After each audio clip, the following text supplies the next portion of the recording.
Emma Whitmore threw the wedding ring into the fireplace on a Tuesday morning, not in anger, not in tears, but in the terrifying calm of a woman who had finally decided she was done. She watched it melt. She didn't cry. She made coffee instead. And that was the last time Emma Whitmore allowed herself to want anything from another human being. That was 7 years ago. Now a stranger was standing on her porch, and he was saying words she hadn't heard in a decade. "Your sister sent me." Before we begin, if this story finds you at the right moment, if you've ever built walls around your heart and wondered whether opening the door again was worth the risk, this story is for you. Hit that subscribe button and follow Emma's journey all the way to the end. And drop a comment right now telling me what city you're watching from. I want to see how far this story has traveled. Now, let's begin. Emma Whitmore threw the wedding ring into the fireplace on a Tuesday morning, not in anger, not in tears, but in the terrifying calm of a woman who had finally decided she was done. She watched it melt. She didn't cry. She made coffee instead. And that was the last time Emma Whitmore allowed herself to want anything from another human being. That was 7 years ago. Now a stranger was standing on her porch, and he was saying words she hadn't heard in a decade. "Your sister sent me." The autumn of 1882 arrived in Willow Creek, the way most hard things arrived in Emma Whitmore's life, quietly without warning, and with no regard for whether she was ready. She was 30 years old, and she had not been ready for anything since the morning her first husband locked her out of their home in Ohio, with nothing but the dress on her back, and a suitcase he'd packed himself, deciding in his infinite cruelty which parts of her life she was permitted to keep. She kept the sewing needles. She left behind everything else. That had been 7 years ago. 7 years of building. 7 years of learning that the only hands she could trust were her own too. 7 years of mornings in a small workroom above a small shop on the main street of a small frontier town where nobody knew her name until she made it mean something.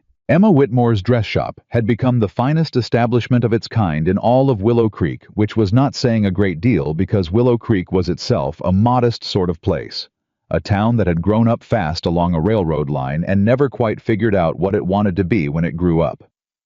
But the women of Willow Creek wore Emma's dresses to their weddings, and their funerals, and their Sunday services, and that meant something in a place where the only other option was ordering fabric from a catalog and hoping it arrived before the season changed. Emma had built that, stitch by stitch, dollar by dollar, rejection by rejection.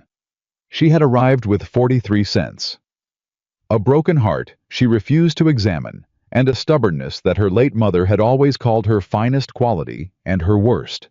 She chose to call it survival. Her days had a rhythm that she had come to love with the fierce possessiveness of someone who had learned the hard way that routine was a form of safety. She woke before dawn. She lit the stove. She made strong coffee. She sat at her work table while the town was still sleeping, and she sewed in the silence that she had decided was not loneliness, but rather peace, a distinction she made with great frequency and considerable effort. By 7, the shop was open. By noon she had usually taken 3 orders and declined at least one inappropriate comment from a man who thought her singleness was an invitation. By evening she climbed the narrow staircase to the small apartment above the shop, ate whatever simple meal she had the energy to prepare and read until her eyes closed. She did not think about Ohio. She did not think about the ring she had melted down and sold for coin. She did not think about the fact that some nights the silence above the shop felt less like peace and more like the inside of a sealed box. She was fine. Emma Whitmore was absolutely, completely, irreversibly fine, which was exactly what she was telling herself on that particular Tuesday afternoon in October, when the knock came at the front door of the shop an hour after she had turned the closed sign and climbed upstairs for the evening. She ignored it. The knock came again. "We're closed," she called from the top of the staircase, not moving from her chair. The knock came a third time. Emma set down her mending with the controlled irritation of a woman who had cultivated her patience into something very close to a weapon and descended the stairs. She opened the door and found the last thing she expected. Howe was tall, not imposingly so, but the kind of tall that takes up space without trying to. His coat was the dark brown of dried earth after a long dry summer. His hat was in his hands, which surprised her. Most men on her porch kept their hats on, as though they wanted the brim to do the intimidating for them. This man had removed it. His dark hair was pressed flat where the hat had sat, and his eyes, when they met hers, were the gray of a morning sky that couldn't decide whether to rain. He looked tired. Not the tired of a man who needed sleep, but the kind of tired that accumulates over years and settles into the lines around a person's mouth like it means to stay. Emma did not find him handsome precisely. She had trained herself out of noticing such things. But she noticed, despite her best efforts, that there was nothing aggressive in the way he stood. He was not leaning into the doorframe the way some men did, establishing territory before the first word was spoken. He was standing back slightly, as though he was aware that the porch was hers and that he was a guest upon it. She did not know what to do with that. "Shop's closed," she said, because it was the simplest true thing available to her. "Yes, ma'am," he said. "I know. I apologize for the hour. I'm not here about the shop." "Then what are you here about?" He looked at her for a moment, and something shifted in his expression. Not nervousness exactly, but a careful sort of steadiness. The way a man looks when he has rehearsed a thing many times and is about to discover whether the rehearsal was sufficient. "My name is Caleb Mercer," he said. "I work a ranch about 40 miles east out past the Bridger Valley. I've been riding since before sunup." He paused. "Miss Whitmore, your sister sent me." The words landed like a stone dropped into still water. Emma didn't move. She was aware of the cool evening air against her face, and the sound of horses somewhere down the street, and the smell of wood smoke drifting from a neighbor's chimney, and underneath all of it, the roaring silence of those 4 words sitting in the space between them. "My sister," she said. "Yes, ma'am. Abigail Carver out near Pemberton. Her husband works the Carver spread." Emma knew where Abigail lived. She had written Abigail exactly 11 letters in the past 7 years. Careful letters full of shop news and weather descriptions, and studious avoidance of anything that might prompt concern, and had received 11 letters in return. Each one warmer and more worried than the last, each one containing at least one gentle inquiry about whether Emma was truly happy, whether she ever got lonely, whether she might consider coming to stay for a while. Emma had never answered those particular parts of the letters. "Why," Emma said carefully, "would my sister send a man I've never met to knock on my door after closing time?" Caleb Mercer looked at his hat. It was the gesture of a man choosing his words with great care. "She said you'd ask that," he said. "And she said to tell you that she knows you're going to be angry. She said to tell you she's sorry in advance and that she loves you, and—" He stopped, took a breath. "And she asked me to ask if you would consider marrying me." The silence that followed was of a different quality entirely. It was not the silence of a sealed box. It was the silence of an entire world stopping on its axis. Emma stared at him. Caleb Mercer stared back, and he had the decency, or perhaps the wisdom, to look profoundly uncomfortable. "Say that again," Emma said. "I know how it sounds." "Say it again anyway. She asked me to come here and ask whether you would consider marrying me." He said it plainly, quietly, without embellishment. "I understand that is an extraordinary thing to hear from a stranger. I understand if you want me to leave immediately. I will leave immediately if that's what you want. But she asked me to at least come. She asked me to at least say the words." Emma looked at him for a long, measuring moment. He did not flinch. He did not try to fill the silence with reassurances or explanations. He simply stood there on her porch in the evening cold, holding his hat in both hands, and waited for whatever she decided to do with him. Emma had closed doors on men before. She was very good at it. She had closed doors on men who offered flattery, and men who offered money, and men who offered their protection, as though it were a gift rather than a cage. She had closed doors on men who had known her for years, and thought that entitled them to more than she was willing to give. She could close this door. She had done it many times. She was practiced at it. Her hand was on the frame. She almost did it. And then against every wall she had ever built, against every lesson she had learned in Ohio and on the road west, and in this town where she had made herself into something out of nothing, she heard herself say. "You've got 10 minutes." She did not invite him inside. She told him to sit on the porch steps, and she took the chair beside the door.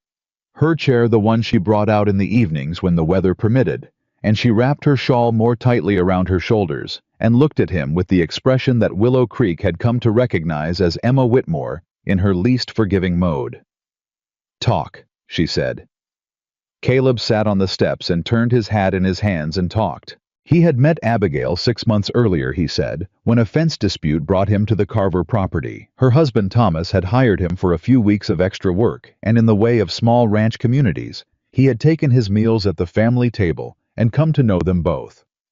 "Your sister talks about you," he said. "A lot. She's proud of you. But she—" He paused. "She worries." "I know she worries," Emma said flatly. "I've been telling her not to for 7 years. She said you'd say that." "She seems to have said a great deal." "She did." He was quiet for a moment. "She told me about Ohio." Emma's jaw tightened. "Did she?" "Not the details. She didn't tell me the details. She said you'd been hurt. She said you'd built something extraordinary here because of it, and that you were the strongest person she'd ever known, and—" He stopped again. Seemed to be choosing something. "And she said she was afraid the walls you built to survive were keeping everything else out too." The words hit something Emma had not expected them to hit. She kept her face very still. "What does any of that have to do with you?" she asked. Caleb looked at her directly then, and she had the unsettling impression that he was not performing anything, not charm, not confidence, not the calculated ease that men sometimes deployed when they wanted something. He just looked tired and honest. "I'm 35 years old," he said. "I've spent most of my life working other men's land. I've saved enough to buy my own out in Bridger Valley. There's a piece I've had my eye on: good water, good grass. I want to build something. I want to build it with someone." He paused. "Thomas mentioned what your sister had said about you. Not as a—" He seemed to search for the word. "Not as a transaction. More like he was telling me about someone he admired. And I wrote to Abigail, which I'll admit was probably overstepping, and she wrote back, and we wrote back and forth a few times, and somewhere in those letters she got the idea that you and I might—" "Might what?" Emma said. "Match like a pair of stockings." Something shifted at the corner of his mouth. Not quite a smile, but close.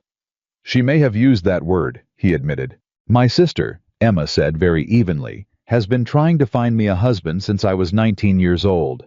She sent me Mr. Harold Finch in 1875. Mr. Harold Finch was 53 and needed someone to manage his household and his 7 children. She sent me Mr. Arden Pruitt in 1877.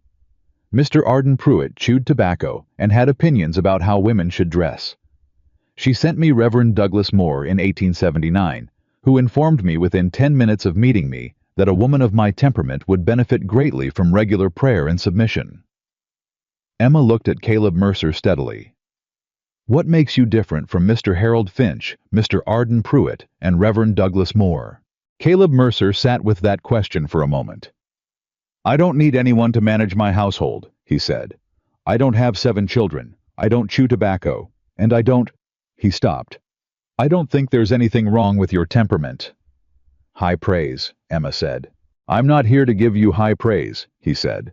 "I'm here because your sister asked me to come, and because I told her I would, and because I keep my word." He looked at her steadily. "I'm not going to tell you we'd be happy together because I don't know that. I don't know you. You don't know me. What I can tell you is what I'm looking for, and what I'm not." "What are you not looking for?" "A woman who disappears," he said quietly. "I'm not looking for someone who shrinks herself down to fit what I want. I watched my mother do that for my father for 30 years, and I watched what it cost her." He said it simply, without drama. "That's not what I want." Emma looked at him. She had been looked at by many men. She had been admired by some. She had been wanted by a few. She had been spoken to with all manner of intention, from honest to calculated to cruel. She was not certain in this particular moment what she was being offered. But she was certain of one thing. This was not the speech of a man who wanted to own something. She didn't speak for a long moment. The evening had gone fully dark around them. Somewhere down the street, a door opened and closed. A horse nickered in a stable. The wind moved through the cottonwood trees at the edge of town, with that particular October sound, dry and rushing, like the turning of many pages at once. "You said you'd leave if I wanted you to," Emma said finally. "Yes, ma'am." "And you mean that?" "I do." She looked at him for another long moment. Then she stood. "I'm not agreeing to anything," she said. "I want to be very clear about that. I am not agreeing to anything. I understand. My sister had no right to do this." "No," he said, and he sounded like he meant it. "She didn't. And I don't owe you anything simply because you rode 40 miles. No, ma'am, you don't owe me a thing." Emma stood in the doorway and looked at the strange, tired man sitting on her porch steps with his hat in his hands, and she felt something she had not felt in so long she almost didn't recognize it. It was not attraction. It was not hope. It was something quieter and more dangerous than either of those things. It was the faint, flickering possibility that she might be wrong about something she had been very certain of for a very long time. "There's a boarding house on the north end of Main Street," she said. "Mrs. Garvey runs it. She's clean and fair, and she doesn't allow trouble." Caleb Mercer stood unfolding himself from the steps. He settled his hat back on his head with the careful motion of a man who did not do things carelessly. "Thank you," he said. He turned to go. And then Emma heard herself say quietly to his back, in the voice she used when she was pretending something didn't cost her anything, "I didn't say this conversation was over." He turned back. He looked at her, and he waited. "I'm open Tuesday and Thursday evenings," she said. "After 6. If you're still in town. If you want to talk more." She kept her voice flat. Professional. Entirely devoid of anything that could be called hope. "I'm not promising anything beyond conversation." "No, ma'am," Caleb Mercer said. "Conversation's more than I expected." He tipped his hat. He walked down the porch steps and into the dark street. And Emma stood in the doorway of her own shop in the town she had built herself out of nothing, watching a stranger walk away, and felt with absolute terrifying certainty that she had just made a decision whose consequences she could not yet predict. She went inside. She locked the door. She sat down at her work table. She did not pick up her sewing. For the first time in 7 years, Emma Whitmore sat in the silence above her shop and could not pretend even to herself that it felt like peace. He came on Thursday. He knocked at 6 o'clock exactly, which told her something, either that he owned a reliable watch or that he was the kind of man who considered punctuality a matter of integrity rather than convenience. Emma had met men of both types and found the latter considerably more trustworthy. She opened the door without letting the action mean anything. "Mr. Mercer," she said. "Miss Whitmore," he said, and his hat was in his hands again. She had put out 2 chairs on the porch because it was warmer than the Tuesday had been, and because sitting indoors felt like an intimacy she was not prepared to offer, and because there was something about the open air and the sounds of the street that made everything feel like it could be taken back if necessary. "Sit," she said. "I made coffee.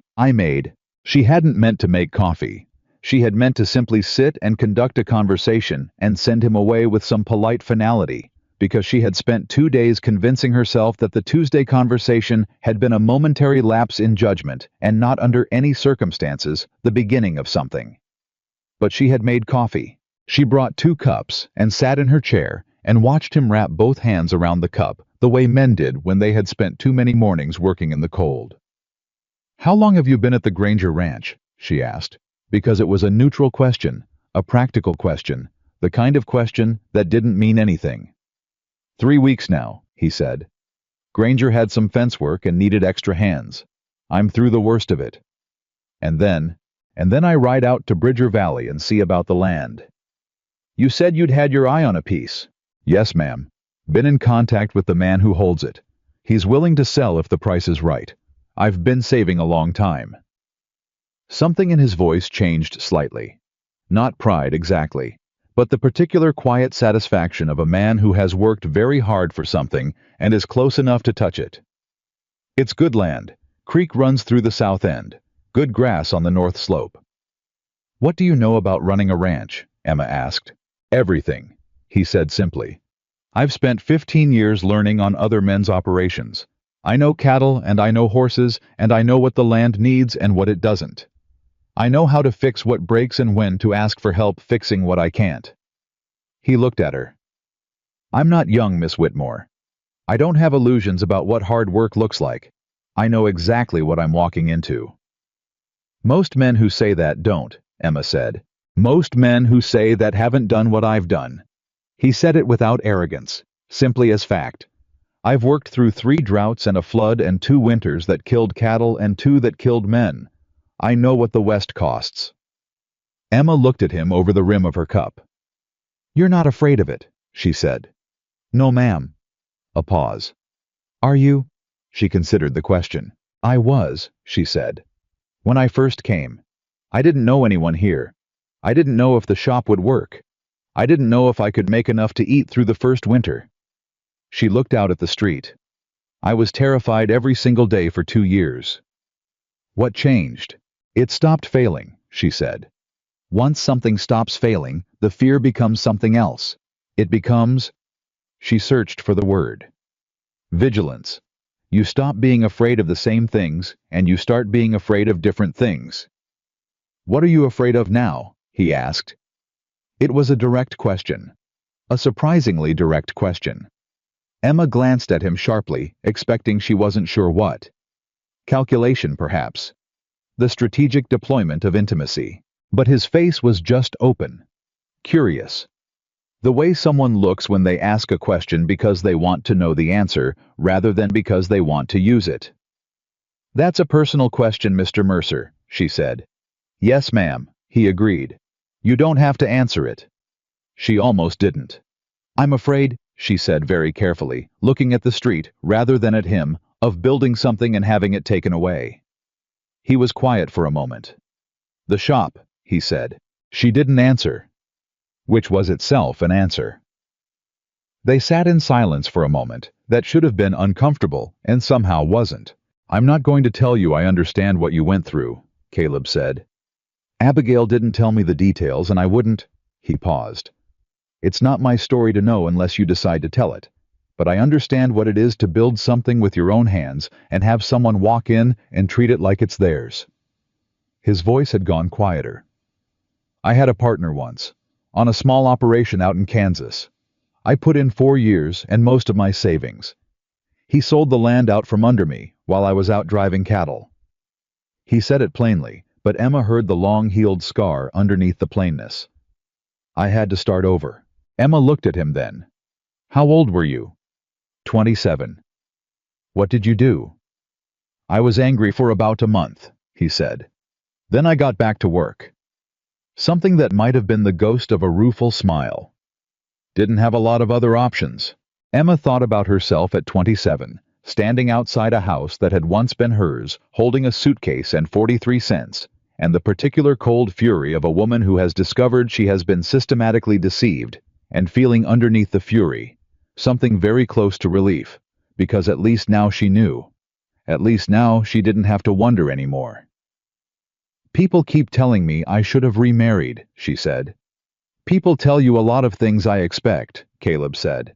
"They do." She set down her cup. "They tell me I'm too particular, too independent, that I've made it too easy to be alone." She said it without bitterness, simply as the catalogue of opinions she had accumulated. "Mrs. Haverford at the dry goods store tells me at least once a month that a woman my age ought to have someone. What do you say to her?" Emma looked at him steadily. "I thank her for her concern, and I change the subject." The corner of his mouth did the almost smile thing again. "That's a skill," he said. "It is," Emma agreed. "I've had a great deal of practice." They sat on her porch as the evening settled fully into dark, and the street quieted, and the oil lamps in the boarding house windows down the way cast their yellow light across the dust, and Emma Whitmore, who had built every wall between herself and the rest of the world with careful and deliberate precision, found herself still sitting there when the coffee was long cold, talking to a stranger who was. She was beginning to understand not quite a stranger anymore. She didn't know what to do with that. She almost said so. Instead, she stood and collected the cups and told him it was getting late. He stood and put his hat on and said good night. He walked down the steps. He had reached the street when she said despite herself, despite everything, "Same time Tuesday if you're still in town." Caleb Mercer stopped walking.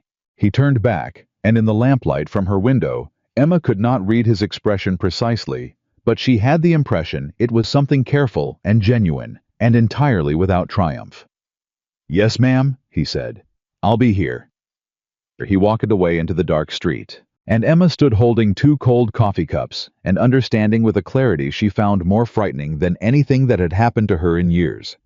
That whatever she had told herself about the nature of this arrangement, she had just made it into something else. She didn't know yet what that something else was. She knew it frightened her. She went inside, washed the cups, climbed the stairs, and lay awake for a long time, listening to the October wind move through the cottonwoods. She did not examine what she was feeling. She was very practiced at not doing that. But somewhere in the walls she had built in the careful architecture of her solitude, something had shifted. Just slightly. Just enough. Like the first hairline fracture in stone. She would have to be careful. She would have to be very, very careful. But she lay in the dark above her shop, and thought about a man who had listened more than he had spoken, who had sat on her porch without trying to claim any part of it, who had answered her questions without flinching, and had not even once told her what she should be. She thought about a question he had asked. "What are you afraid of now?" And she thought in the honest dark before sleep about the answer she hadn't given. This, she thought. "I'm afraid of this. I'm afraid of a door that I might actually want to open." He came on Tuesday, same as he promised. Emma had told herself she wouldn't watch for him. She had told herself this with great conviction, while she stood at her front window 3 separate times between 5:30 and 6 o'clock. And each time she stepped away from the window, she felt the particular irritation of a woman catching herself doing exactly what she said she wouldn't do. He knocked at 6 exactly. She waited 4 seconds before opening the door, because opening it immediately would have said something she wasn't prepared to say. "Mr. Mercer," she said. "Miss Whitmore." Hat in hands, same as always. She had made coffee again. She noticed that he noticed, and that he didn't comment on it, and she appreciated that more than she expected to. They sat on the porch, and she asked him about the Granger fence work, and he told her it was finished, and she asked him what came next, and he said he was riding out to Bridger Valley Thursday to look at the land again, and something about the way he said it quietly, with the kind of concentrated attention a man gives to a thing he has wanted for a very long time, made Emma feel something she immediately decided not to examine. "Tell me about it," she said instead. He looked at her. "The land." "The land," she said. "Tell me what you see when you think about it." Caleb was quiet for a moment. Not the quiet of a man who didn't have an answer, but the quiet of a man who was deciding whether to give the real one or a safer version. He gave the real one. "I see a house," he said. "Not a big one. Something built right, something that'll last. A barn that doesn't leak. Pasture fenced properly, not just held together with prayer and rusted wire." A pause. "I see mornings where I'm working something that's mine. Where every fence post I drive and every calf I pull through winter and every hard season I survive, I'm surviving it for something that has my name on it." He looked at the street. "I've worked a long time for other men. Good men mostly. But it's not the same. You can pour yourself into another man's land, and at the end of it, it's still his land." Emma understood that. She understood it with the precise and bone-deep comprehension of someone who had built something that was entirely hers, and knew exactly what that cost, and exactly what it was worth. "No," she said quietly. "It's not the same." He glanced at her. Something shifted in his expression, a small recognition, the look of a person who has said something true and found it unexpectedly received. They were quiet for a moment. "What does the valley look like?" Emma asked. "Open," he said. "Wide.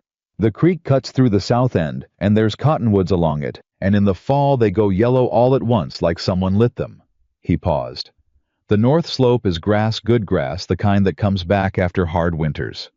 The sellers run cattle on it for 20 years, and the land isn't tired. That's rare." "You've looked at a lot of land that's tired," Emma said. Too much, he said. Men who take everything out of it and put nothing back. Who see land as something to use up, rather than something to tend. There was something very steady in his voice when he said it, something that went beyond opinion into conviction. Land's not different from anything else worth keeping. You have to give it what it needs. Emma set down her cup. She didn't know why she said what she said next. She hadn't planned to say it. She had, in fact, specifically decided not to say anything like it. I had a garden, she said, in Ohio. Caleb looked at her and said nothing, which was exactly the right response. My husband thought gardens were a waste of time, she continued. She kept her voice even. She was very good at keeping her voice even. He thought anything that didn't produce immediate income was a waste of time. The garden, the books I kept on the shelf, the hour I took on Sunday mornings to sit on the back step before he woke up. She paused. He had a great many opinions about how time should be spent. Did the garden grow? Caleb asked. It was such a simple question. Such an unexpected question. She had been braced for sympathy, or for the careful diplomatic silence that people offered when they didn't know how to respond to the outline of a bad marriage, and instead he had asked about the garden. It did, she said, and felt something loosen slightly in her chest. Better than anything else on the property. I had tomatoes that summer that were... She stopped. The memory was so specific and so small and so vivid that it surprised her. They were extraordinary. I gave half of them away to the neighbors because we couldn't eat them fast enough. And he still thought it was a waste of time, Caleb said. Not a question. He did not eat the tomatoes, Emma said. On principle. Caleb looked at her.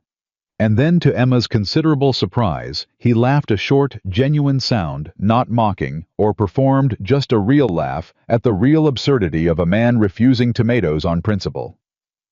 Emma felt the corner of her own mouth move before she could stop it. It sounds funny, she said. Now. It sounds like a man who was more concerned with being right than being fed, Caleb said. Yes, Emma said. That describes him very accurately. She had not talked about her first husband to anyone in Willow Creek. She had not talked about him to anyone at all in years, because talking about him required reaching into a place she had sealed shut for very practical reasons, and she had never found sufficient cause to unseal it. The people who asked about her past were generally asking because they wanted to understand her reluctance to marry again, and she had no interest in explaining herself to people who had already decided what she should be doing. But this man had asked about the garden. He had asked whether it grew, and somehow that small question had opened a door she'd kept shut for 7 years, and through it had come a memory of red tomatoes in hot Ohio sun, and the particular fierce satisfaction of growing something beautiful in spite of everything, and she found she did not immediately want to close it again. That frightened her. She stood up and collected the cups. It's getting late, she said.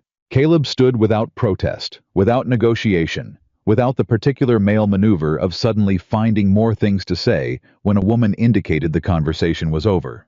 He simply stood. Thursday I ride out to the valley, he said. I'll be back by Saturday. You don't need to report back to me, Mr. Mercer, Emma said. No, he agreed. I don't. He put his hat on. Good night, Miss Whitmore.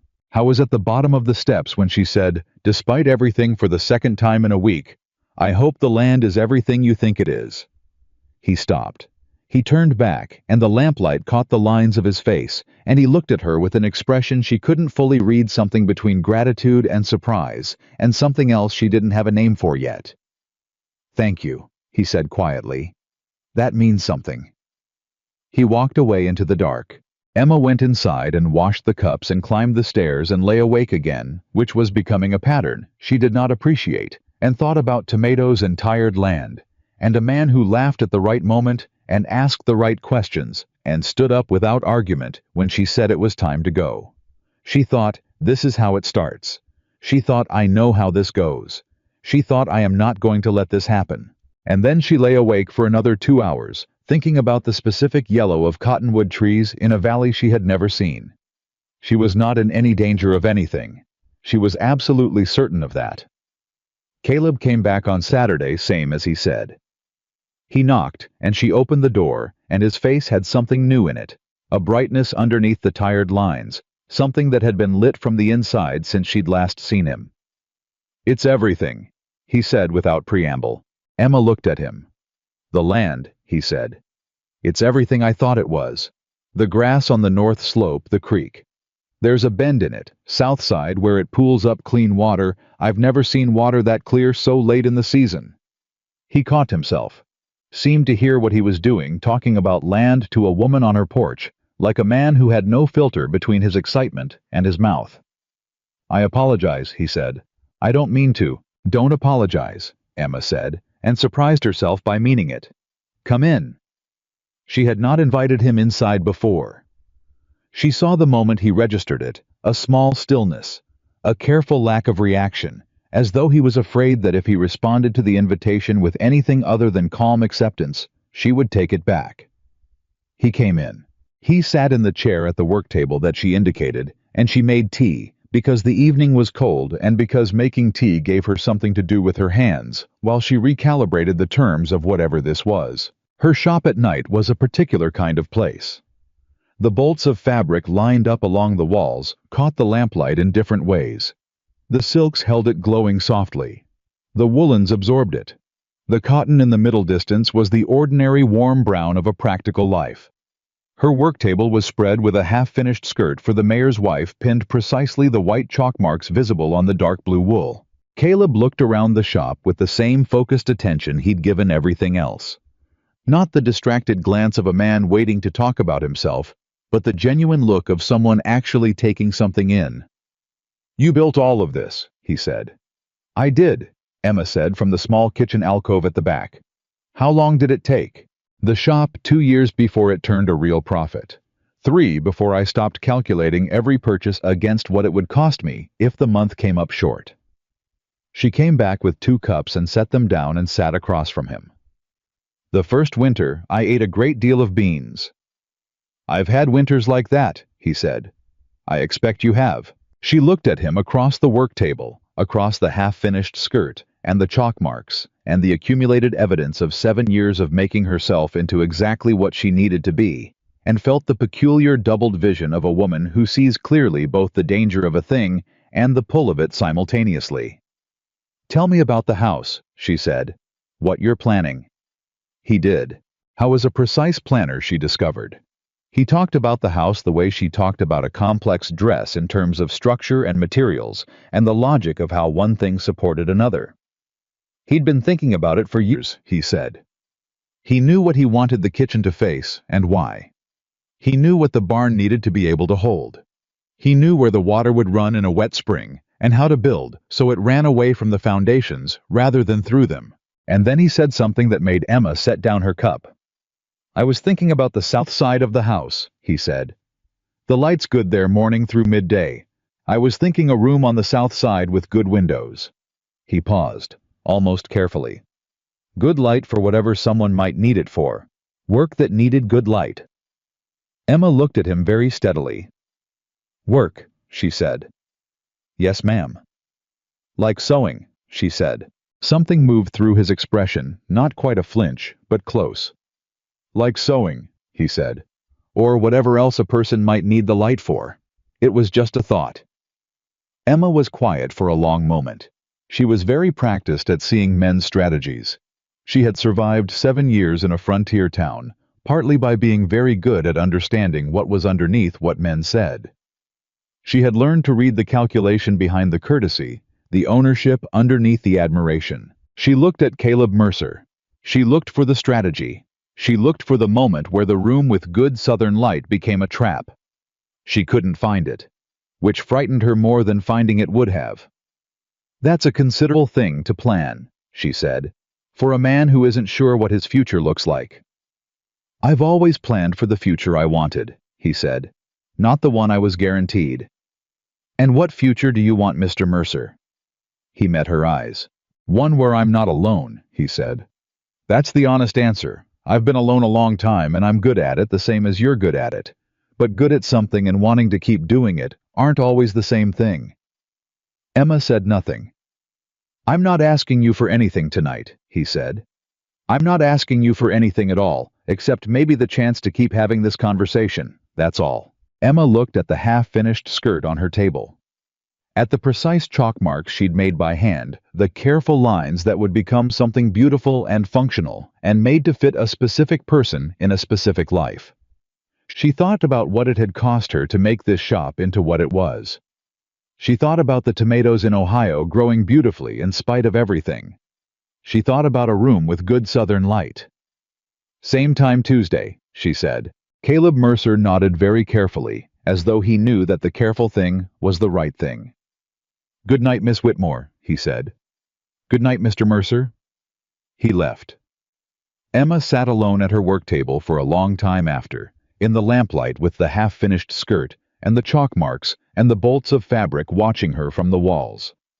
She picked up her needle. She worked until midnight. She did not think about anything, which was itself a kind of thinking. It was Mrs. Haverford who made the first comment. Emma had expected it. She had expected it from the moment Caleb had started appearing at her porch in the evenings, because Willow Creek was a small town, and small towns had their own ecology, and gossip moved through them, the way water moved through sand, quietly, quickly, and into every available space. She was in the dry goods store on a Wednesday morning, buying buttons, when Mrs. Haverford placed her elbows on the counter with the particular deliberateness of a woman who has been waiting for the right moment. I hear you've had company, Mrs. Haverford said. I have customers regularly, Emma said. It is a shop. Evening company. Mrs. Haverford clarified with the cheerful precision of someone who has watched a town for 30 years and considers everyone in it her personal business. On the porch. A gentleman, I'm told. I've had a friend visit, Emma said. She was very careful with the word. Is there something wrong with having friends, Mrs. Haverford? Not at all, dear. Not at all. Mrs. Haverford counted out the buttons with exaggerated attention. He's a ranch worker, I understand. Came from the east. He's looking at land in Bridger Valley, Emma said. She didn't know why she said it. She had not meant to offer any information at all. Mrs. Haverford's eyes brightened. Is he? She said. Well, a man looking to settle. That's something. It's his own business, Emma said. Of course it is. Mrs. Haverford agreed with the tone of a woman who believed no such thing.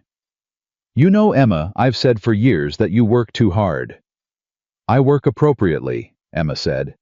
You work too hard, Mrs. Haverford repeated with the gentle implacability of someone who has decided she is right, and you don't let anyone near enough to help you, and there's nothing wrong with letting someone near.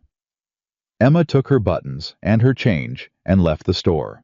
She walked back to the shop with the cool October air against her face, and the buttons rattling in their paper bag, and the awareness that the conversation with Mrs. Haverford was only the first of its kind, and that the ones to come would be increasingly pointed. She was right. By the following week, she had received 2 more observations from well-meaning acquaintances.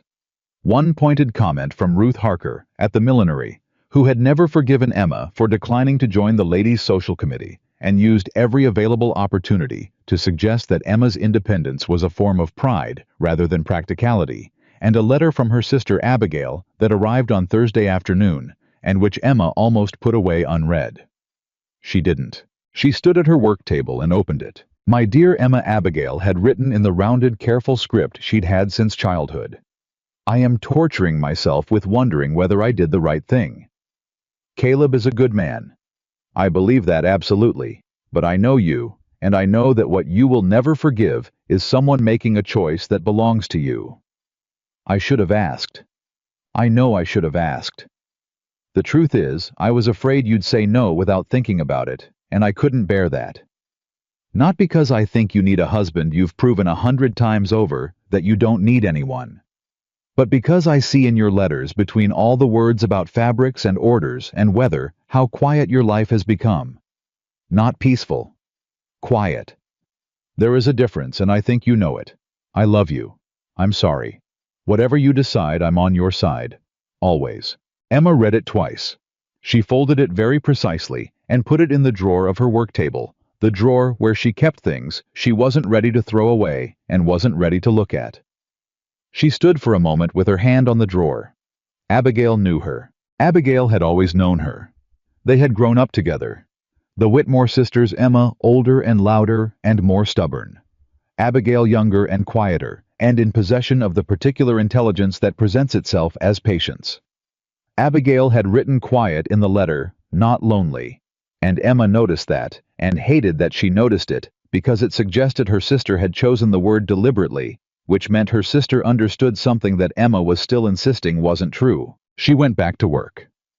The rest of that week passed in the ordinary business of the shop: 2 new dress orders, an alteration on a coat, a girl from the edge of town who needed a hem let down because she'd grown 3 inches since spring and couldn't afford new.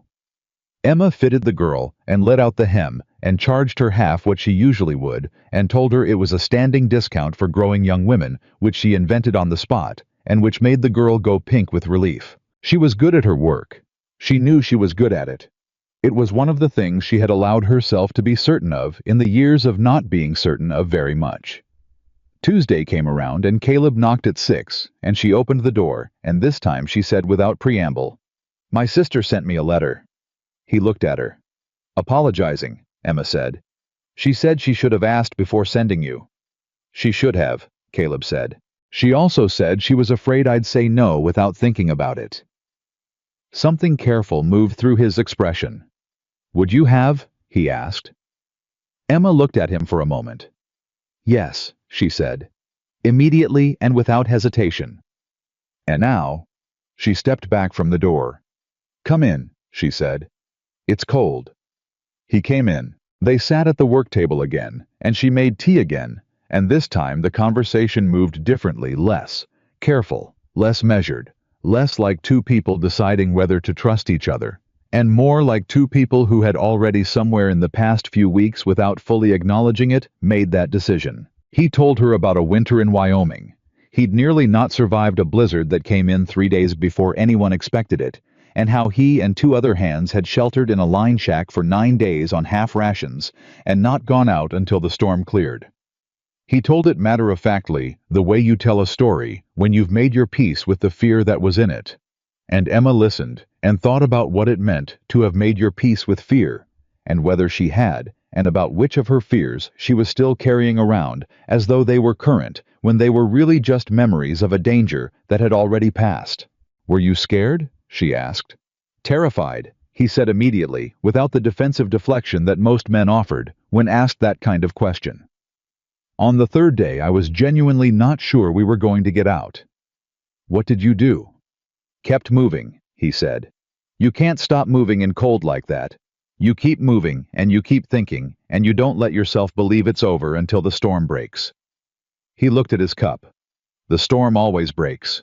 Emma thought about standing outside a locked house in Ohio at 23 years old, with a suitcase and 43 cents, and the absolute conviction that she did not know how to survive what had just happened to her.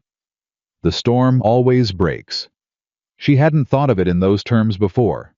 She had thought of it as surviving, as proving, as building herself into something so self-sufficient that no one could ever lock her out of her own life again. But it had also simply been waiting for the storm to break. And it had. "Mr. Mercer," she said. Caleb, he said. "If you're willing." She paused. "Caleb," she said, and the name sat differently in her mouth than the formality had, and she saw him register that and watched him carefully not react to it. "There are people in this town who have opinions about the time we've been spending together," she said. "I expect there are," he said. "It doesn't concern you." "My concern is what you think," he said, "not what Willow Creek thinks."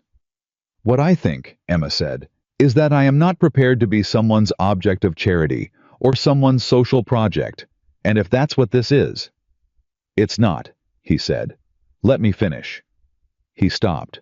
"If that's what this is," she said, "I need you to tell me now, because I have spent 7 years building a life that belongs entirely to me, and I will not have it whispered about and speculated over by people who already think I'm peculiar for not wanting what they want. If you are here because Abigail asked you to be here, and you felt obligated, and you are staying because you feel guilty about leaving." "I'm staying," Caleb said very quietly, "because I want to be here." The words landed with a simplicity that was more effective than any elaborate declaration. Emma stopped. "I came because Abigail asked," he said. "I stayed because of you. Those are different things." He looked at her steadily. "I'm not here out of obligation. I don't do things out of obligation. I'm too old and too tired to spend my time on things I don't mean." He paused. "You can tell me to leave and I'll go without argument. But if I stay, it's because I want to. And you can trust that or you can't, but it's the truth." Emma sat very still. She had been hit with elaborate declarations before. Her first husband had been extraordinarily skilled at elaborate declarations. He had declared his love for her in terms that would have made a poet envious, and every single one of those beautiful words had been architecture carefully built to obscure what was underneath. This man did not use beautiful words. He used plain ones, and she found to her own considerable alarm that she believed him. She looked down at her hands on the work table. "I don't know how to do this," she said very quietly. Not to him exactly. To the air, to the lamplight, to the bolts of fabric that had been her only company for 7 years. "I knew how to do it once. I was very young and very stupid and very certain, and I know how that went. And I rebuilt myself into someone who didn't need to know how to do it, and that worked. That served me very well." "I know," Caleb said. "I'm not—" She stopped. "I'm not a woman who can pretend she doesn't have a past. I can't start over as though none of it happened. I'm not that person, and I wouldn't trust her if I were." "I'm not asking you to be," he said. "Then what are you asking?" He was quiet for a moment, and she had the impression he was being very careful that he understood the weight of what was being asked and was not going to give her something careless. "I'm asking," he said, "if you'd let me prove I'm not him." The sentence was so simple, so devastatingly simple. Emma felt something move in her chest that she hadn't felt in so long. She almost didn't know what it was. Something that wasn't longing exactly, and wasn't hope exactly, but was the particular terrifying warmth of a door that had been shut for years, beginning barely cautiously to open an inch. She didn't say anything. She couldn't say anything. But she did not say no. And in the silence that followed, Caleb Mercer sat across her work table and waited. The way he always waited, patiently, without pressure, without filling the space with things she hadn't asked for. Outside, the wind moved through Willow Creek. Somewhere a door closed. The lamplight held them in its small, warm circle. And Emma Whitmore, who had built every wall she owned with her own 2 hands, sat very still and felt the first one begin to crack. Not collapse, not fall, just crack. Just enough. She looked up. He was still there.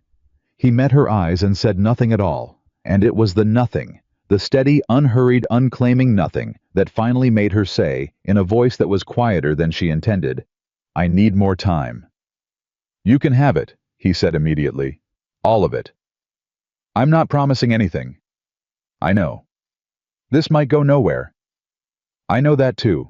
Emma looked at him across the work table, across the chalk marks and the half-finished things and the evidence of the life she had built, and understood, with a clarity that was almost painful, that this man was going to be very hard to dismiss.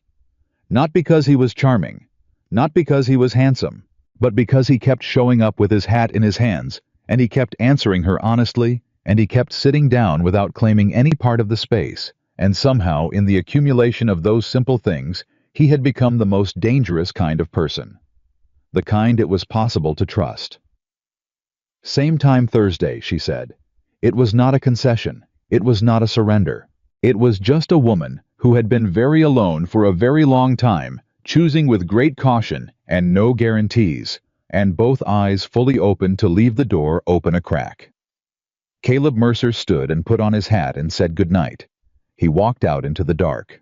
And Emma sat alone at her work table with her needle and her chalk marks, and the quiet that had been her home for 7 years, and felt against her will, and past every wall, and with the terrifying clarity of someone who knows exactly what it means that it was not quite as quiet as it used to be. The Thursday after that conversation, Caleb didn't come alone. Emma heard the knock at 6, and opened the door, expecting the familiar sight of one tired man with his hat in his hands, and found instead Caleb standing beside a woman she had never seen, small, somewhere in her 60s, with the kind of face that had been beautiful once, and had aged into something more interesting than beauty. She was looking at Emma with an expression that was warm and direct, and entirely without apology. "Miss Whitmore," Caleb said, and his voice carried something careful in it, something that told Emma this had not been planned without considerable thought. "This is Margaret Granger. She owns the ranch where I've been working. She asked if she could come. I told her it was your decision whether to let her in." Emma looked at Margaret Granger. Margaret Granger looked back at her with the calm of a woman who had outlasted a great many things and knew it. "I told him I'd wait on the street if you preferred," Margaret said.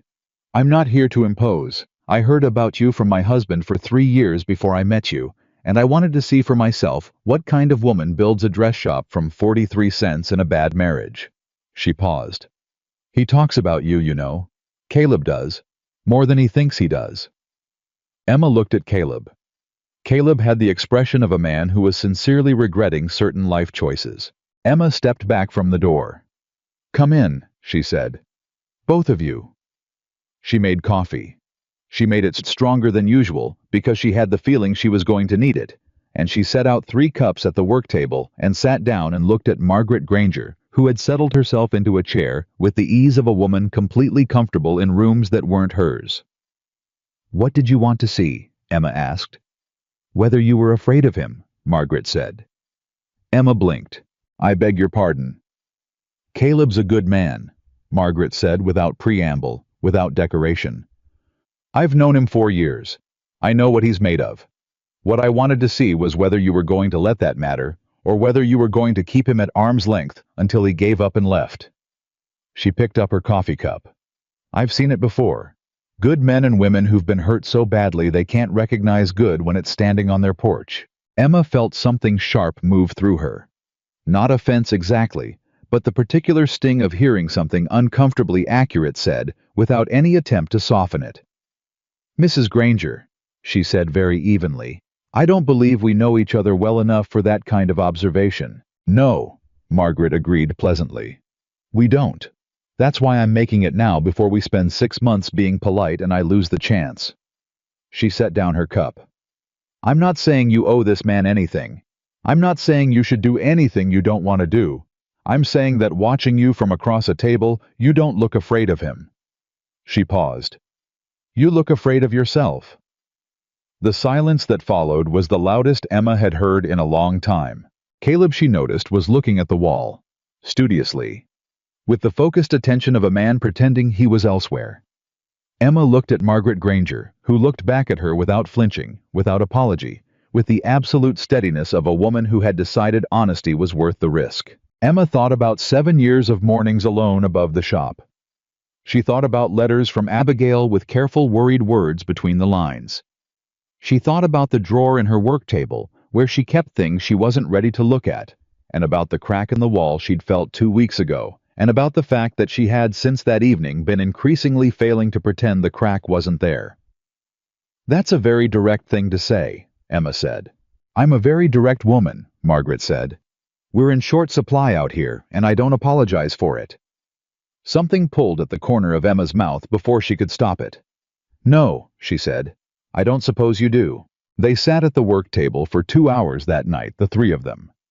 Margaret Granger told stories about the ranch and the land, and the first winter she and her husband had spent in the West, which had apparently involved a collapsed roof, 2 sick horses, and a season of hardship that should by rights have broken them, and hadn't. She talked about what it meant to build something in country that fought you every step, and what it meant to do it with someone who thought you were capable of the fight. She talked about her husband with the quiet, particular love of someone who has been married long enough to be past illusions and into something realer and more durable. And Emma listened and felt with increasing discomfort the growing sense that she was being shown something on purpose. Not manipulated. Shown. There was a difference, and she knew it.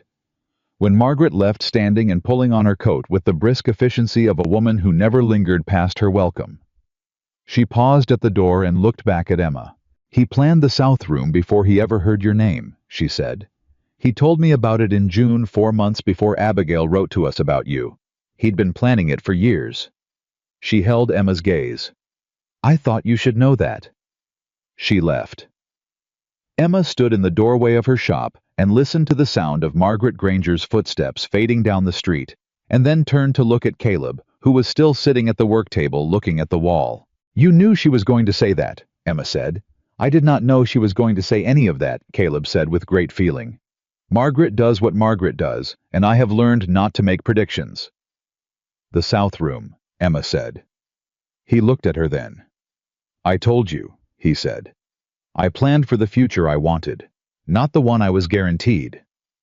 You planned a sewing room before you knew there would be anyone to use it. I planned a room with good light," he said carefully, "for whatever it turned out to be needed for." Emma looked at him for a long moment. "That is either the most honest thing anyone has ever said to me," she said, "or the most elegant piece of planning I have ever encountered." "I think it's probably both," Caleb said, with what might have been the beginnings of a real smile. Emma sat back down at the work table. She put both hands flat on the surface and looked at them for a moment. "I'm going to tell you something," she said, "and I need you to listen without commenting until I'm done." "All right," he said.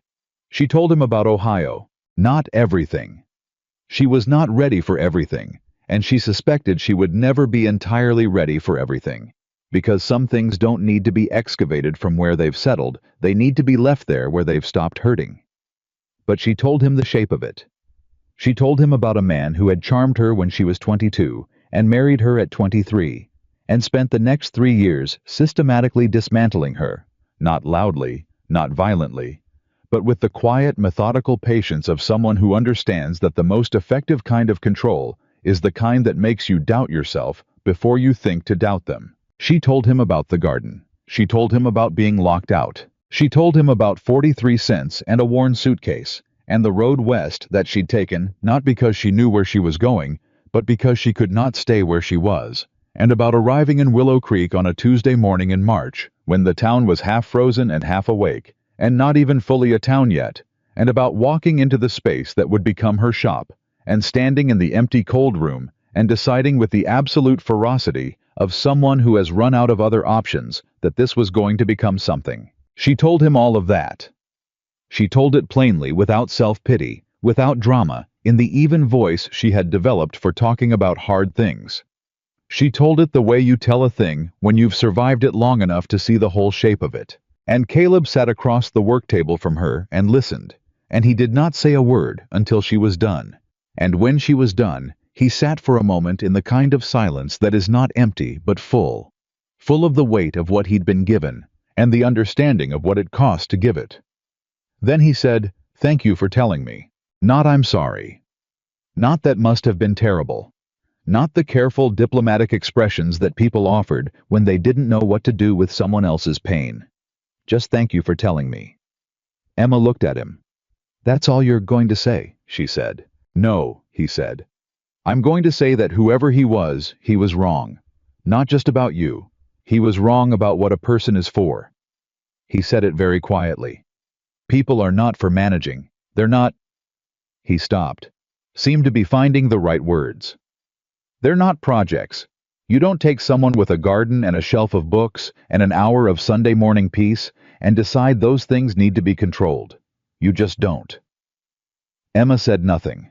"And I want to be very clear," he said, "that I am not telling you this because I want you to feel better or because I want you to trust me. I'm telling you because it's true, and because you've been carrying that man's verdict around for 7 years, and his verdict was wrong." The lamp between them flickered very slightly in a draft from somewhere. Emma felt something in her chest that she recognized now for what it was. Not hope, not attraction. Something older and deeper than those things. Something she had believed for a long time that she had successfully cauterized. She was wrong. She looked at her hands on the work table. "I need to close up," she said. "Yes, ma'am." He stood. He put on his hat. He was at the door when she said, "Caleb." He stopped. She looked at him. "The South Room," she said. "What size were you thinking?" He held very still. "Big enough for 2 machines," he said. "And a cutting table." Emma nodded once precisely. "Good night," she said. "Good night, Emma," he said, and it was the first time he had used her name, and she had not told him to, and she noticed that, and she did not correct it. He left. She stood alone in her shop for a long time after. Then she went to the drawer in her work table and took out Abigail's letter and read it one more time. The part that said quiet, and thought about the difference between peaceful and quiet, and decided that she had known the difference all along and had simply been refusing to admit it. She put the letter in her apron pocket instead of back in the drawer. That was the first week of November. By the second week of November, things had changed. Not dramatically. Not in the way that made a good story for someone watching from outside, but in the small, specific ways that matter more than dramatic ones, the ways that accumulate into something different than what existed before. Caleb started leaving things at the shop. Not large things, not conspicuous things, not the kinds of gifts that announce themselves and require acknowledgement. Small things. A length of good cord she'd mentioned needing. A specific kind of button she'd been waiting on from the catalog. He'd found a supply store in the next town, and bought them without saying anything, and left them on the porch with no note. Fresh eggs from the Granger henhouse left in a basket on a Tuesday morning before she was even open because he'd been riding past at dawn and stopped. She did not thank him each time. He did not expect her to. She was discovering extraordinarily good at doing things without requiring acknowledgement, which was unusual enough in a person, not just a man, but any person that she kept noticing it. On the third Saturday of November, she was carrying a crate of fabric from the freight wagon to the shop when he appeared beside her and took the other end without asking. She almost told him she could manage it. She stopped herself.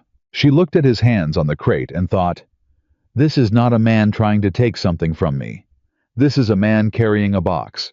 She let him carry the box. They set it down inside together, and he straightened up, and she said, surprising herself, "There's coffee if you want it."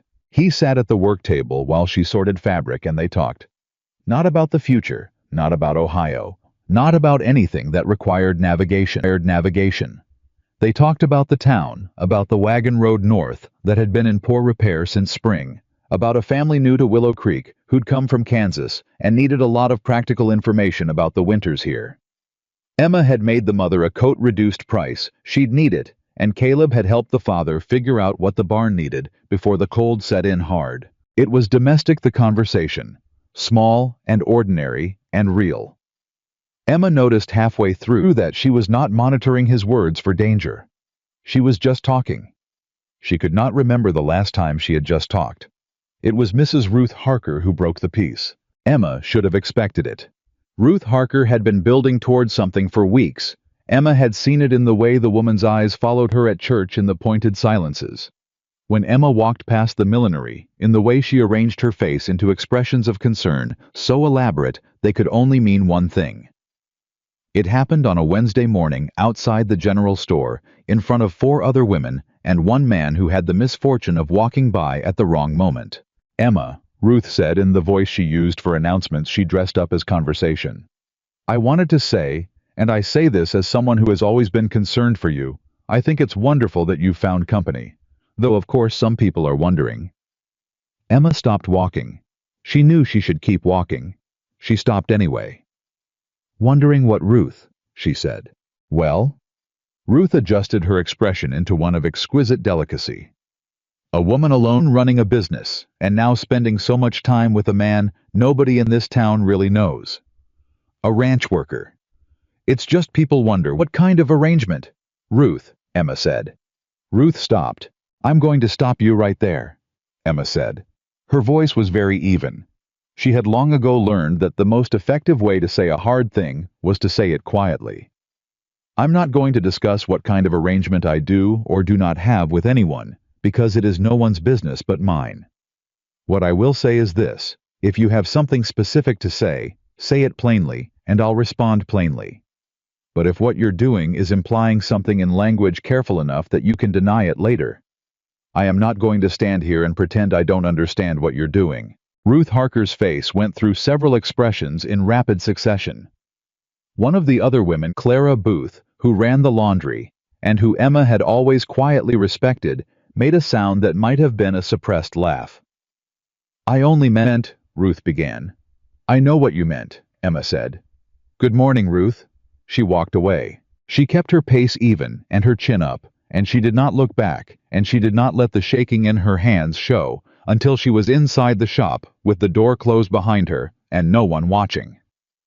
She stood in the back room for 2 full minutes breathing carefully. She was not afraid. She was furious. Not at Ruth Harker. Not really. Ruth Harker was simply the most visible symptom of a thing that Emma had been fighting since the day she arrived in this town alone and decided to build something. The assumption that a woman alone was a woman waiting. The assumption that independence was temporary transitional, a holding pattern between one man and the next.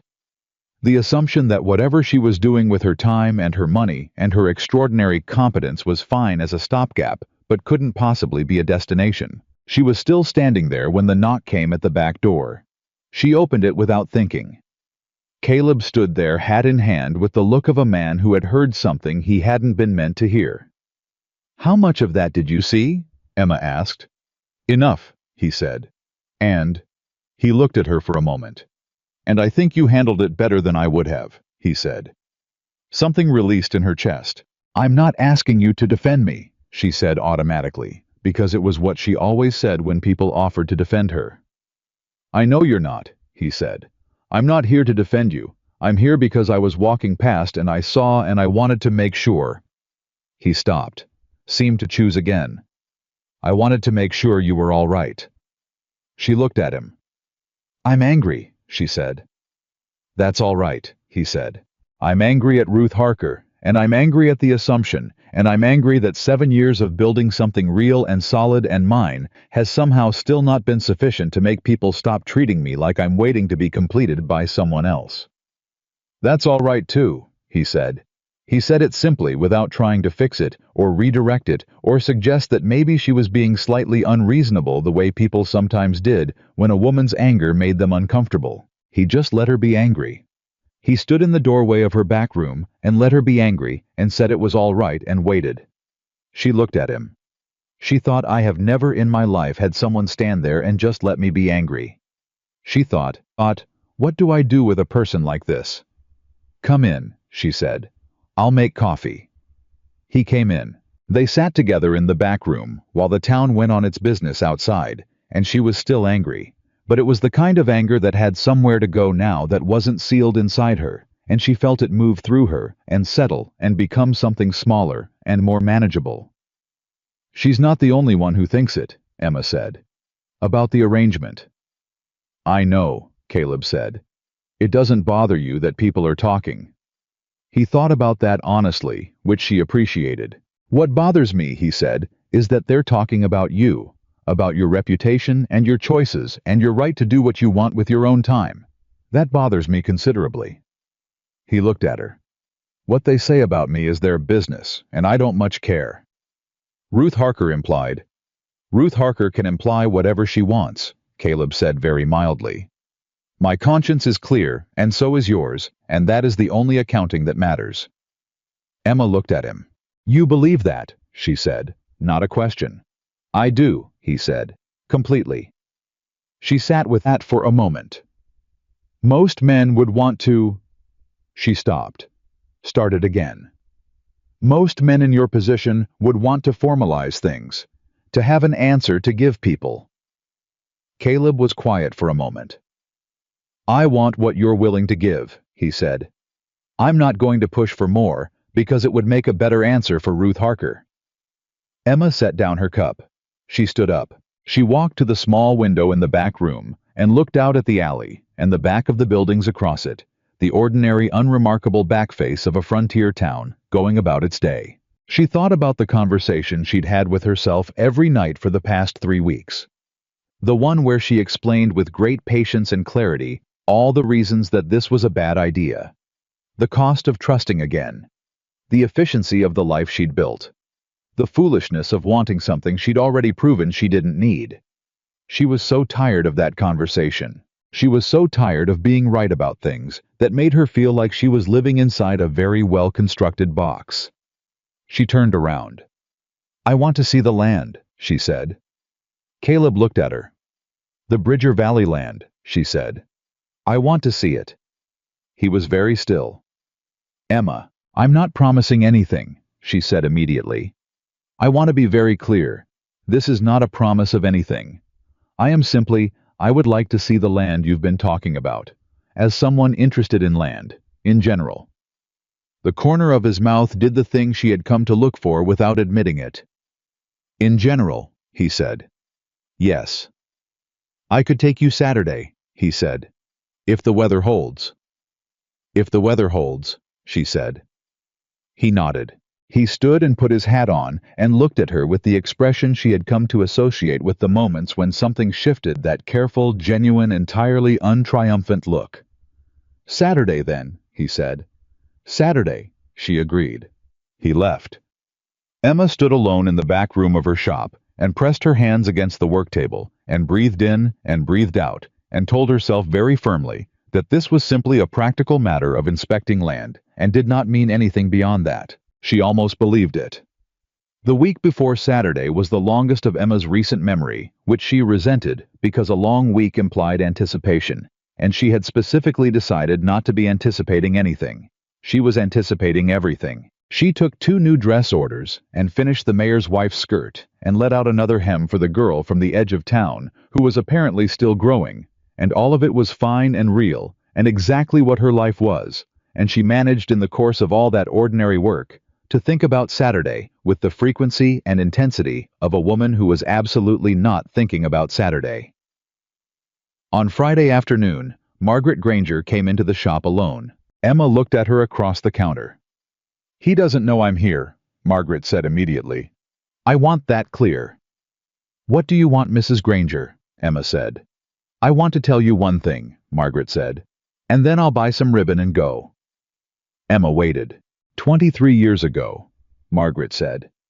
A man named Douglas Granger came to my father's farm in Missouri and asked for permission to court me. My father said yes. I said nothing because nobody asked me. She paused. I thought about saying no for 2 weeks, and then I married him because I couldn't think of a good enough reason not to, and because he was steady and honest and kind, and he looked at me like I was the most interesting thing he'd ever seen. She held Emma's gaze.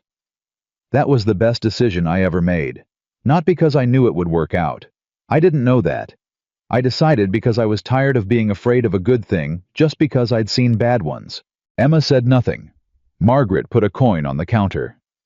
"Half a yard of the brown ribbon, please," she said. Emma cut the ribbon. She handed it over. Margaret took it and walked to the door and stopped. He plans carefully, she said without turning around. Everything he does, he's thought it through. The South Room has been in his plans for 3 years. Not a room for a wife, a room for a person who needs good light. She opened the door. That's the kind of man he is. She left. Emma stood at the counter with the scissors still in her hand. A room for a person who needs good light. Not a room for a wife. A room for a person. She set down the scissors. She went to the drawer in her work table and took out Abigail's letter, the one she'd been carrying in her apron pocket for 2 weeks, and she sat down and she read it again, and this time when she reached the word quiet, she didn't argue with it. She just sat with it. And she thought about Saturday, and about cottonwood trees going yellow all at once, and about a creek with water so clear you could see the bottom in late autumn, and about the terrifying, beautiful possibility of being fully herself and still being wanted. She folded the letter. She did not put it back in the drawer. She kept it in her pocket. Saturday came cold and bright, the sky, the particular hard blue of late November, the air with a bite in it that tasted like winter on its way, but not yet arrived. Caleb was at her door at 7, with 2 horses, which she had expected, and a pack with food for midday, which she hadn't, and the particular expression he wore when he was trying very hard not to look like a man who had planned things carefully. Emma looked at the pack. She looked at him. "You thought of food," she said. "It's a 4-hour ride," he said. "People get hungry." "In general," she said. "Yes, ma'am," he said. "In general." She locked the shop behind her and swung up into the saddle, and they rode out of Willow Creek in the early morning cold, with the town still mostly sleeping behind them. And Emma felt something she had not felt in so long, it took her the first mile to identify it. She felt light. Not happy, not yet. She was too careful for happy, too practiced at protecting herself from premature things. But light. As though she had set something down and hadn't noticed until it was gone. They rode through the morning talking easily, the way they had learned to talk without navigation, without strategy, without the careful monitoring of every word for danger. He told her about his horse, a gray named Dutch, who had opinions about mud and expressed them vocally. She told him about her first horse, a difficult roan mare she'd had in Ohio, who'd thrown her twice, and that she'd loved anyway. He laughed at that, the real laugh, not the polite one, and she found herself laughing too, and noticed it, and did not try to stop it. When they reached the valley, Emma understood immediately what he had been trying to tell her. She pulled her horse up at the ridge and looked down at it, and for a long moment she simply didn't speak. The creek ran through the south end exactly as he'd described. The cottonwoods along it were bare now, their branches silver against the blue sky, but she could imagine them in autumn yellow, exactly as he'd said, lit all at once, like something on fire. The north slope stretched broad and open, the grass pale and dry, but dense, the kind of grass that promised it knew what it was doing. The whole valley was cupped in low hills that broke the worst of the wind and held the light. It was not grand. It was not spectacular in the way of high mountains or vast plains. It was the kind of beautiful that was almost private, the kind you had to come close to see. She rode down the ridge into the valley without speaking. Caleb rode beside her and did not say a word. He let her look. He let her walk her horse along the creek and stand at the bend where the water pooled clear and cold and exactly as he'd described it. He let her ride the north slope and feel the ground under the horse's feet, the density of it, the realness of it. He let her take the full measure of the place at her own pace and in her own silence. And then when she pulled her horse up near the center of the valley and sat looking at the lay of it, he rode up beside her and stopped. She looked at the land. She thought about what it would cost to build a life in a place like this. She thought about what it had cost to build the life she had. She thought about a room with good southern light. And then she looked at the man beside her, at his profile against the winter sky, at the way he sat his horse with the easy stillness of someone who knew how to wait, and she felt with a clarity that was almost physical, the thing she had been refusing to feel for 2 months. It was not small. It was not manageable. It arrived with the particular force of something that has been kept behind a door for a very long time, and she sat with it on horseback in a valley she had never seen before, and felt it fill the space that 7 years of careful architecture had kept carefully empty. She was in love with this man. She did not say so. She was not ready to say so. But she looked at him, and he turned and looked at her, and whatever was in her face was enough, because something moved through his expression that she recognized, that she had seen before in the lamplight above the work table, that she understood now for what it was. He looked at her, the way you look at something you have been afraid to hope for. "Well," he said very quietly. Emma looked at the valley. She looked at him. "It's good land," she said. "It is," he said. "You should buy it," she said. He was very still. "Emma," he said. "You should buy it," she said again. "It's right. It's exactly what you said it was." She kept her voice steady. She was very practiced at steady. "And the house, when you build it, I want the south room to have 2 windows, not 1, 2. Caleb Mercer looked at her. He looked at her for a long moment with an expression she had no word for. Something that was past hope, and past gratitude, and past any of the ordinary words. Something that lived in the place where a person arrives when a thing they stopped letting themselves want comes back to them. He said very quietly, 2 windows. "The light will be better," Emma said. "Yes," he said. "It will." They sat side by side on horseback in the cold, bright November morning, in a valley that would become something. And Emma Whitmore, who had protected herself with extraordinary skill for 7 years, who had built her walls so high and so strong that she had sometimes forgotten there was a door, felt the last of those walls go quiet, not fall, not crumble, just go quiet, like the end of a storm.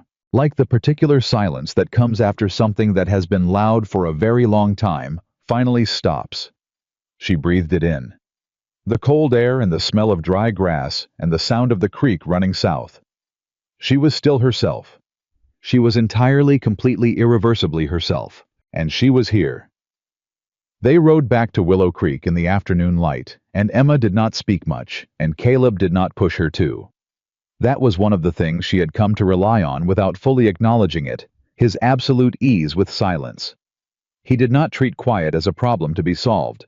He let it sit between them like something comfortable, like a third companion who took up no space and asked for nothing. She was grateful for that because she needed the silence to hold what had happened in the valley. 2 windows. She had said 2 windows. She had said it as though it was a practical observation about light quality, and they had both known it was not, and neither of them had said so directly, and somehow that had been exactly right. She was still turning it over in her mind when they rode back into town, and he walked her horse to the post, and she climbed down, and he handed her the saddle pack with what was left of the midday food, and she took it, and they stood in front of her shop in the late afternoon cold and looked at each other. "Thank you," she said, "for taking me." "Thank you for coming," he said. She turned toward the door. "Emma." She stopped. She turned back. Howe was standing beside the horses with his hat in his hands, and his face had the expression she recognized now as Caleb Mercer, deciding to say a real thing. "I'm going to make an offer on the land Monday morning," he said. "I wanted you to know that. Whatever you're thinking, whatever you're deciding, I'm not waiting on your answer to move forward. That land is what I want, and I'm going to buy it regardless." He paused. "I just wanted that clear. I'm not asking you to decide anything in order for me to do what I've been planning to do." Emma looked at him. She understood what he was giving her. He was removing the pressure. He was telling her plainly, and without drama, that his future did not depend on her choice, that she was not responsible for his plans, that she could take whatever time she needed without the weight of his dreams resting on her answer. It was, she thought, the most generous thing anyone had said to her in years. "I know," she said quietly. He nodded. He started to turn away. "Caleb." He stopped. She looked at him for a moment and thought about all the things she was not yet ready to say, and chose the one that was true and possible right now. "Buy the land," she said, "and build the house, and put 2 windows in the south room." She held his gaze. "I'll tell you the rest when I'm ready." Something happened in his face that he didn't try to hide. "All right," he said. "That's enough." He put his hat on and rode away, and Emma went inside and locked the door and stood in the middle of her shop in the gathering dark, and felt the full weight of where she was standing, not in the shop, but in her own life, at the exact point where the road she had been on for 7 years met a road she hadn't known was coming. She stood there for a long time. Then she went upstairs and wrote a letter to Abigail. She wrote it in one sitting, which was unusual. She normally wrote to Abigail the way she did everything, careful in stages with revision, with the deliberate editing out of anything that revealed too much. But that night she wrote straight through, and what she wrote was this: that she had been to the Bridger Valley, that the land was real and right, and exactly what he'd described, that she had said something she hadn't planned to say, and meant every word of it, and that she was still frightened, but that the fear felt different now, less like a warning, and more like the feeling before you step off a ledge you've been standing on too long. She did not write, "I think I love him." She almost did. She sealed the letter instead. She held it in both hands for a moment. Then she put it on the table to mail in the morning, and she went to bed, and she slept better than she had in 7 years. The offer on the land went through on Wednesday. Caleb told her on Thursday evening, sitting at the work table with coffee going cold between them and his voice. When he said it was the voice of a man who has been working toward something for so long that when it finally arrives, he almost doesn't know how to hold it. "It's done," he said. "Signed the papers this morning. It's mine." Emma looked at him. She set down her cup. She said, "Congratulations." 2 words. Quiet ones. But she said them with everything underneath them, and he heard it, and they sat with it between them like something lit. "I'm riding out next week to start clearing the site," he said. "The house won't go up this winter, ground's too hard for foundation work, but I can get the lumber ordered and the site staked and be ready to break ground in March." "March," Emma said. "March," he confirmed. She thought about March. She thought about the specific reality of March 4 months away, and what 4 months meant in terms of the conversation she was not yet having with herself, the one she had been circling for weeks. Will you stay in Willow Creek through the winter? She asked. Granger's offered me work through February, he said. I'll take it. The ranch needs the hands and I need the income while the land's being developed. So you'll be here, she said. Yes, ma'am. A pause. Unless you'd rather I wasn't. Emma looked at him. I'd rather you were, she said. It was the most direct thing she had said in 2 months. Caleb held very still. All right, he said, very carefully. Then I'll be here. The weeks that followed were the strangest of Emma's recent life, and she meant that in the way of strange things that are also good. The particular strangeness of a life rearranging itself around something new. Like furniture, moved in a room you've lived in long enough that you feel the difference even in the dark. Caleb was part of her days now, in the small, ordinary ways that were. She was discovering more significant than the large, dramatic ones. He stopped by the shop Tuesday and Thursday evenings, same as always. He occasionally appeared at midday with something from the Granger kitchen that Margaret had sent, a pie, a jar of preserved peaches, things that arrived with the cheerful obviousness of a woman who had decided Emma needed feeding and was acting on that decision without apology. Emma accepted these things and stopped pretending she didn't look forward to them. I had coffee with her on Saturday mornings, which had begun sometime in November, without either of them deciding it would.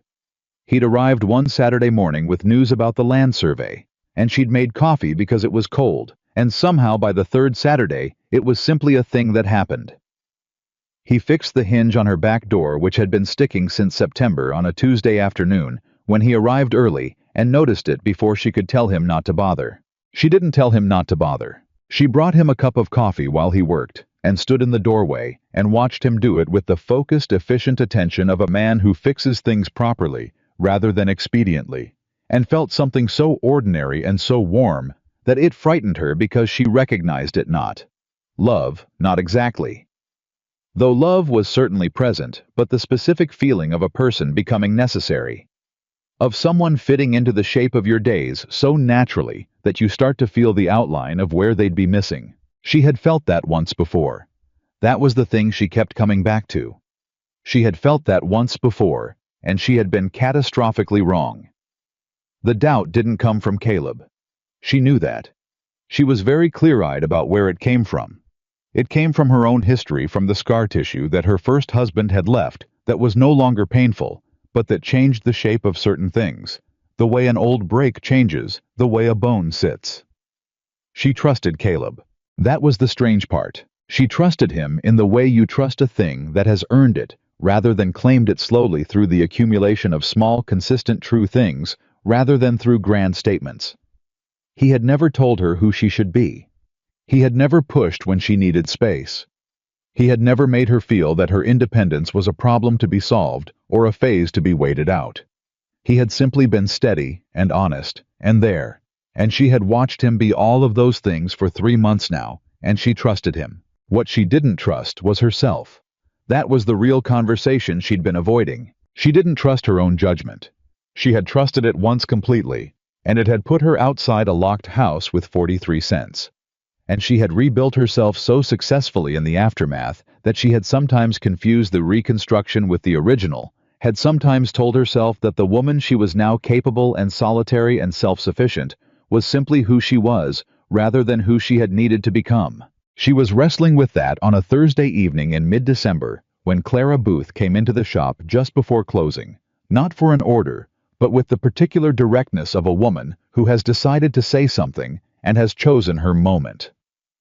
Clara Booth ran the laundry. She was forthright and practical, and had laughed nearly 3 months ago when Emma had stopped Ruth Harker cold in the street. Emma liked her for that laugh, and for the absence of performance in everything she said. "I won't take up your time," Clara said. "I just wanted to say one thing." Emma put down her work. "Go ahead," she said. "I've watched you for 4 years," Clara said. "I've watched you run that shop and hold your head up and not take anything from anybody, and I have always thought that woman knows what she's worth." She looked at Emma directly. And I've watched you for the last 3 months, and I think you're scared. Which is reasonable. Any sensible person would be scared. She paused. But I also think you're using the fear as an excuse. Emma looked at her. An excuse for what? She asked. For not making a decision you've already made, Clara said simply. She held Emma's gaze. You already know what you want. I can see it every time he walks into a room. The question is whether you're going to let yourself have it, or whether you're going to find a reason not to until he stops waiting.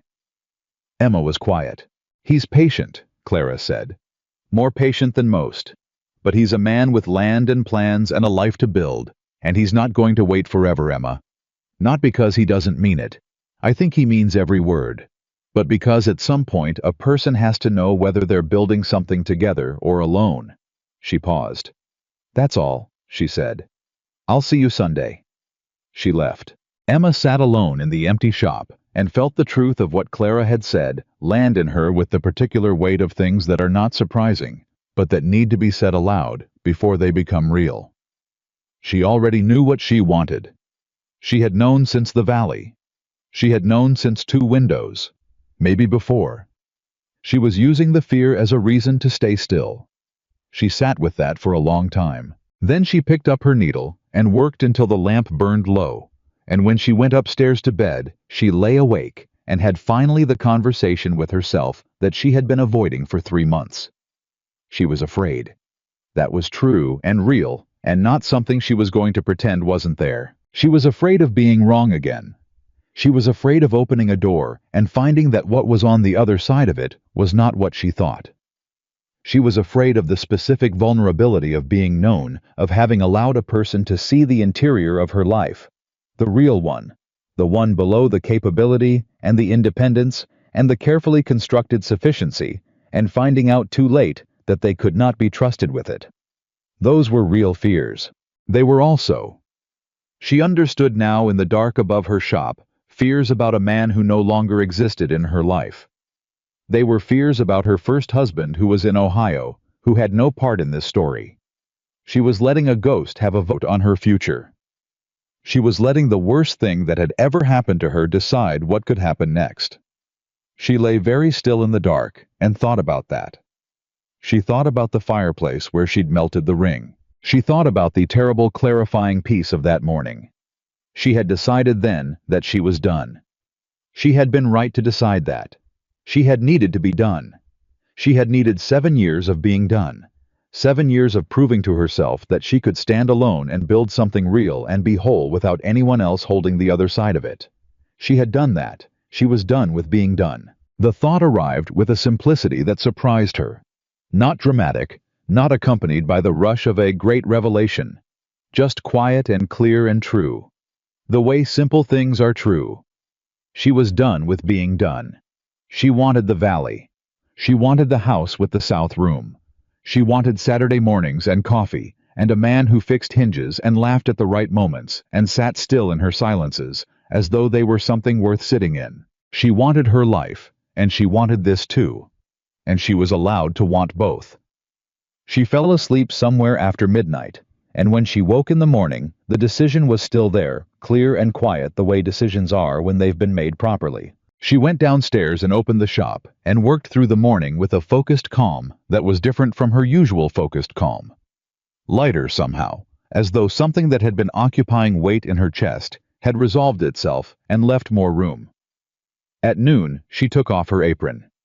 She walked to the Granger Ranch. It was a 40-minute walk on the North Road, and it was cold, and she did not mind either of those things. She walked with the long strided efficiency of a woman who knows where she's going and has decided to get there. She found Caleb in the barn. He looked up when she came in, and his expression went through 3 things, in rapid succession. Surprise. Then, the careful neutrality he used when he wasn't sure what was coming. Then, something that was not quite hope, because it was too controlled to be hope, but was in the same family. He set down what he was doing. "Emma," he said. She stopped in front of him. She had thought on the walk about what she was going to say. She had drafted various versions. She was a woman who was good with words, when they were about practical things. Measurements terms, the clear communication of what was needed and what was not. She was less practiced at using them for the interior things, the real ones. She discarded the drafts. She looked at him and said what was true. "I've been afraid," she said. "I want you to know I've been afraid, and that the fear was about things that had nothing to do with you." She held his gaze.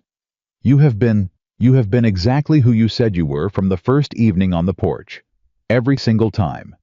And I've been waiting for that to change because I'd been taught that it would, and it hasn't, and I—" She stopped, steadied. "I'm asking you not to stop waiting." Caleb was very still. "Not yet," she said. "I need a little more time. But I wanted you to know that it's not—" She pressed on. "I'm not keeping you at a distance because I don't want this. I'm keeping you at a distance because I'm learning how to want it again, and I don't want to do it badly." The silence afterward was not empty. It was the silence of two people standing in a barn in December, with their breath visible in the cold air, and something real and irreversible happening between them. Caleb looked at her for a long moment. Then he said, "I'm not going anywhere." "You said that before," she said. "I'll keep saying it," he said, "until you believe it." Emma looked at him. She thought about the fireplace and Ohio and 43 cents. She thought about tomatoes growing in spite of everything. She thought about a valley in November and the words 2 windows and what it meant to say them. She said, "I believe it." It was 4 words. They were the truest 4 words she had said in 7 years. Caleb took 1 step forward.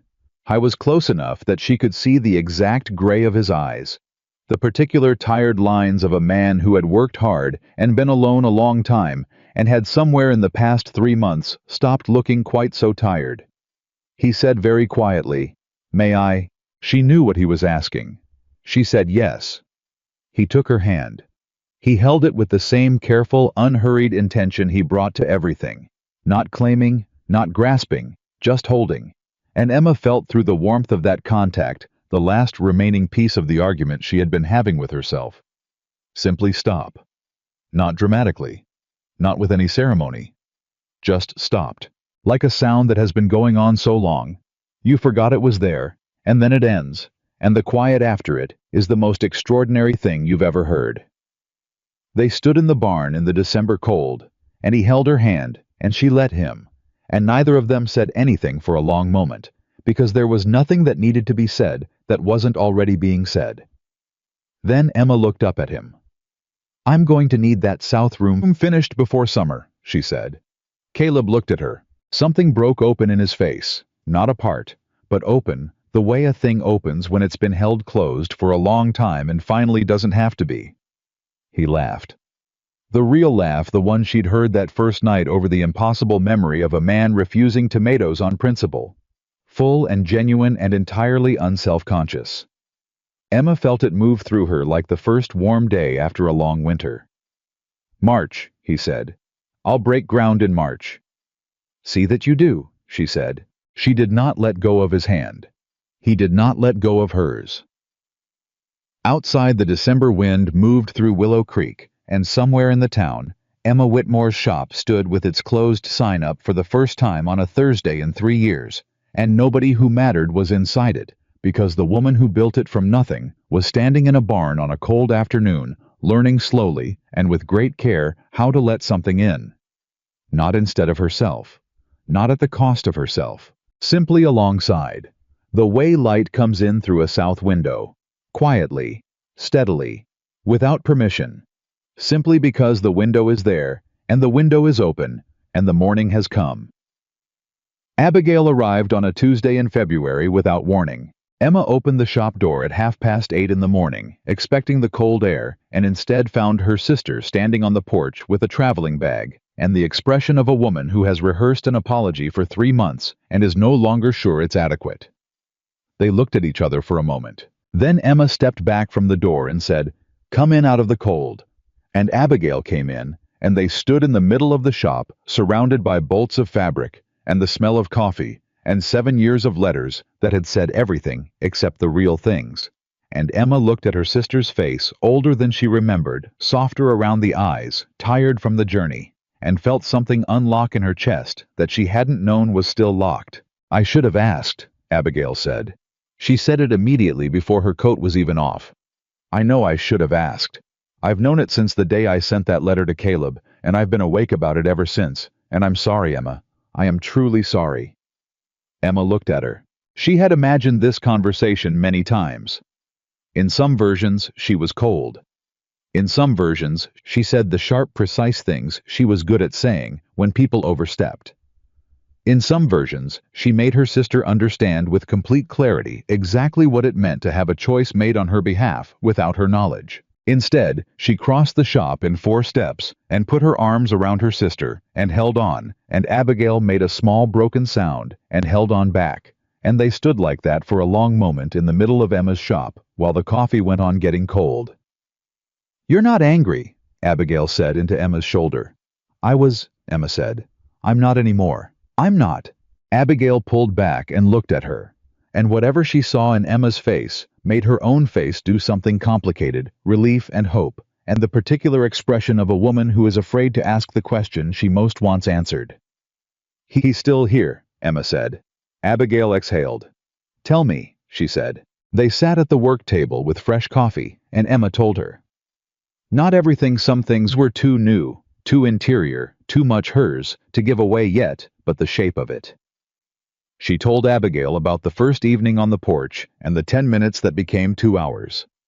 She told her about the coffee and the questions, and the man who asked about the garden. She told her about the valley, about cottonwood trees and clear water and 2 windows in the south room. She told her about the barn in December and the hand held carefully, and the laugh, the real one. Abigail listened with the focused stillness of someone who is trying to hear not just the words, but what's underneath them. When Emma finished, Abigail was quiet for a moment. "Are you happy?" she asked. It was the same question she'd written at the end of the letter Emma had carried in her apron pocket for 2 months. Emma thought about it. She did not answer immediately because the question deserved the honest answer rather than the easy one. "I'm not afraid of being happy," she said finally. "That's new." Abigail pressed her lips together. Her eyes were bright. "That's everything," she said. Emma looked at her sister across the work table. "You still had no right," she said. "I know," Abigail said. "If he had been different, if he had been like Harold Finch or Arden Pruitt or that insufferable Reverend." "I know," Abigail said again. "I know that. I was gambling." "With my life," Emma said. "With your loneliness," Abigail said quietly. "Which I couldn't stand to watch anymore. Which is still not an excuse. But it's the truth." Emma held her gaze. "The truth," Emma said, "is that you were right. Which I will only say once, and never again." Abigail had the wisdom not to smile too visibly. "Once is enough," she said. Caleb met Abigail that Thursday evening, and Emma watched the meeting with the particular attention of someone who has been waiting to see 2 separate parts of their life occupy the same room. She expected it to be awkward. She expected the weight of what Abigail had done, the chain of correspondence and arrangement and well-meaning interference that had brought them all to this point, to sit between the 3 of them with some discomfort. It didn't.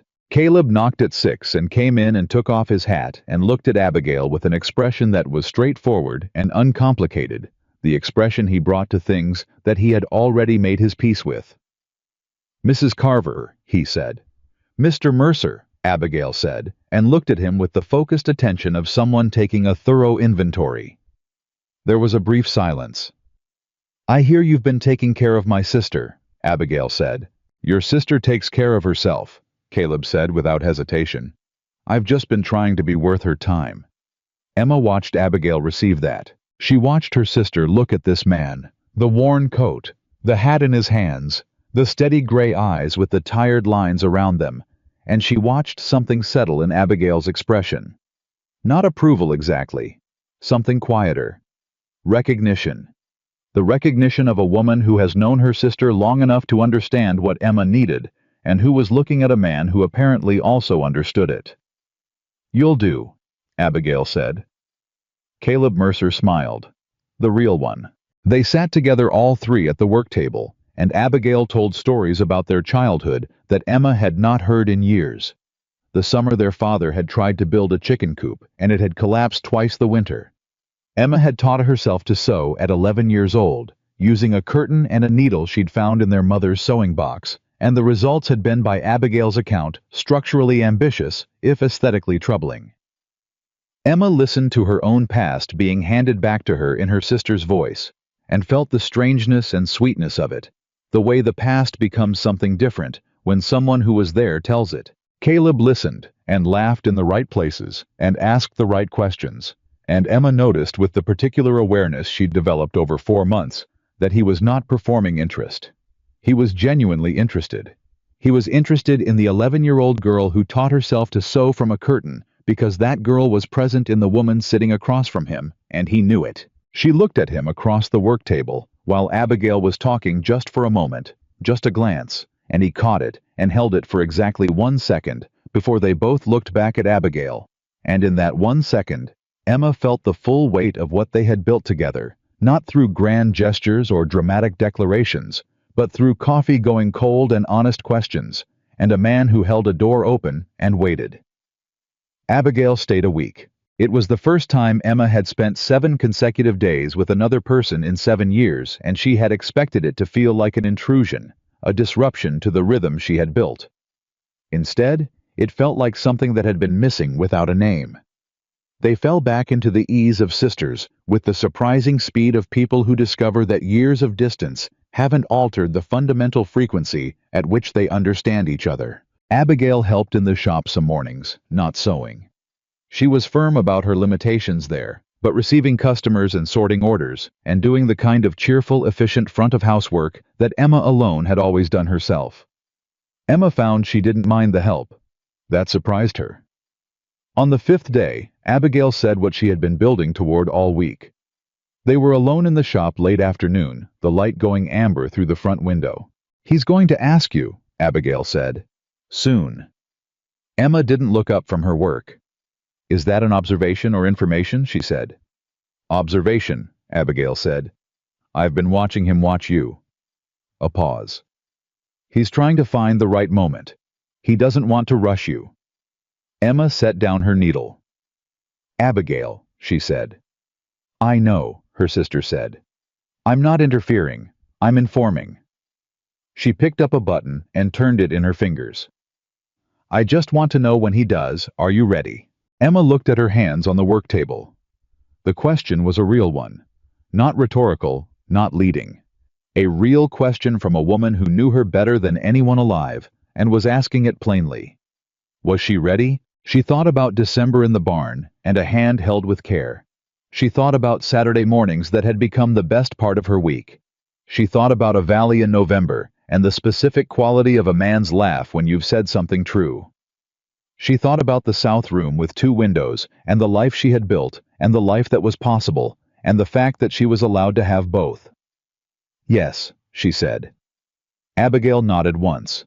She put the button down. She picked up her mending and said nothing more. That was on a Wednesday. On Friday, Caleb arrived at the shop, not at 6 in the evening, but at noon, which was unusual enough that Emma felt it before she understood it. A slight shift in the quality of the air, the way it felt when something was about to change. He knocked, and she opened the door, and he was standing there in the cold midday light, with his hat in his hands and an expression she had not seen on him before. Not nervous exactly. Caleb was rarely nervous in any obvious way. But something in him was concentrated the way he looked when he had decided to say a real thing and was making sure the words were right. "Can you close for an hour?" he asked. Emma looked at him. She turned the sign on the door without a word. She got her coat. They walked, and he did not say anything for 2 full blocks, and Emma let the silence be what it was, because she knew him well enough now to know that silence before important things was not avoidance, but preparation.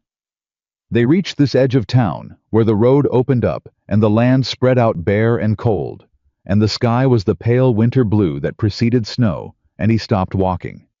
He turned to face her. His hat was in both hands. She had seen him hold his hat that way 100 times, and she knew what it meant. Now, it was not nervousness, it was respect, It was a man reminding himself that he was a guest in the space of someone else's decision. "I have the land," he said. "I have the plans for the house. I have enough saved to break ground in March and enough contracted to have walls up before summer." He looked at her directly.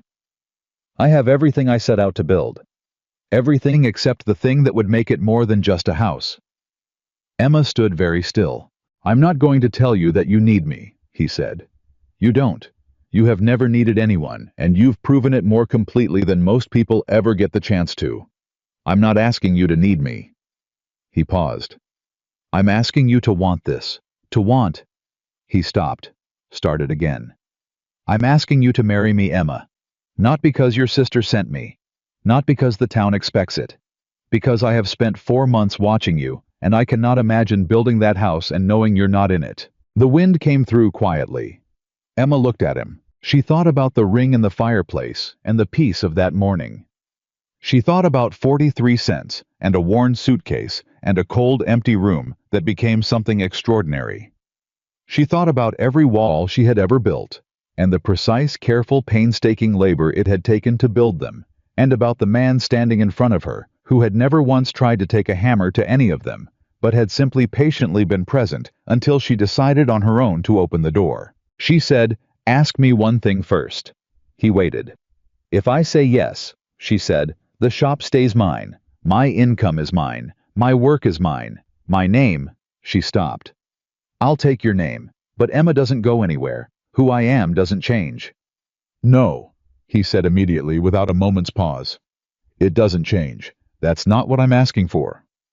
"And if I have a bad week," she said, "and I go quiet, and I need 3 days of not talking much, I'll be there when you come back to talking," he said. "And if I'm right about something and you're wrong—" "Then you're right," he said simply. Emma looked at him. "You make that sound easy," she said. "I make it sound like what it is," he said. "Which is two people who've both been alone long enough to know exactly what they don't want." He held her gaze. "I don't want someone who disappears. You don't want someone who crowds you. That's not a complication, Emma. That's a solution." She stood in the cold road at the edge of Willow Creek and looked at Caleb Mercer and thought that of all the ways she had imagined this moment might come in all the versions she had privately considered and cautiously allowed herself to consider, she had not imagined it being this clear. She had expected it to still feel like standing at a ledge. It didn't. It felt like stepping onto solid ground. "Yes," she said. He went very still. "Yes," she said again, in case the first one hadn't been enough. "I'll marry you." He looked at her for a long moment. That look, she had come to know the one past hope and past gratitude. And then he did something she hadn't expected. He didn't speak. He reached out and took her hand, the same way he had in the barn in December. Careful and unhurried. And he held it, and they stood in the cold road at the edge of the town. She had built herself out of nothing. And he said very quietly, "Thank you." 2 words. The same 2 words she had given him in November, and they meant the same thing now that his had meant. "Then I know what this cost you. I know what you're giving me. I won't waste it." She squeezed his hand once. They walked back to town.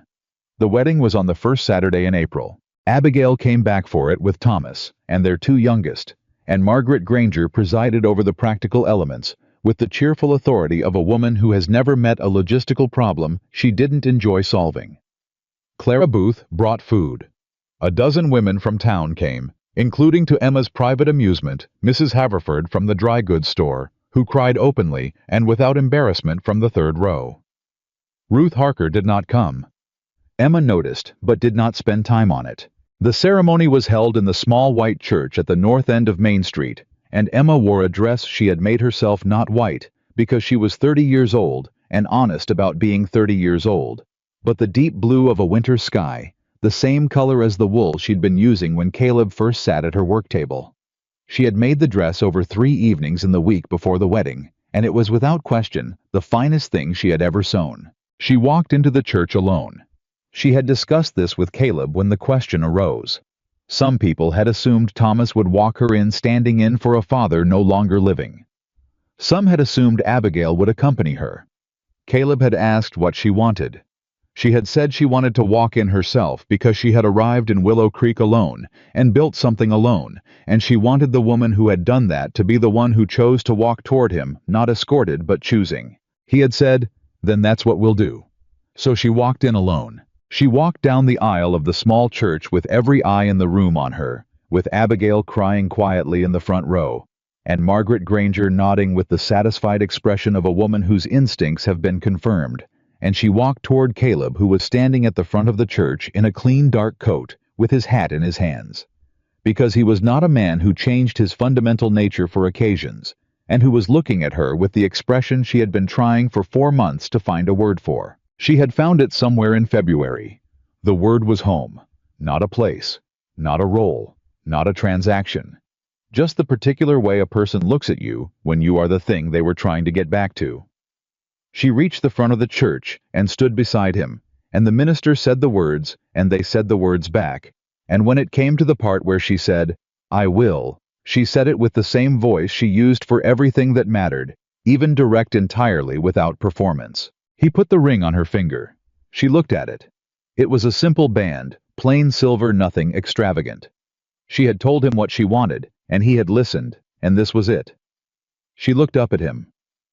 "Well," she said quietly, so only he could hear. "Well," he agreed, and the ghost of the smile was fully present now, the real one. They turned to face the room. The room applauded with the particular warmth of people who have watched something real happen, rather than something performed. And Abigail was no longer trying to be quiet about the crying. And Margaret Granger was not crying, but had the expression of a woman who had decided not to purely as a matter of personal policy.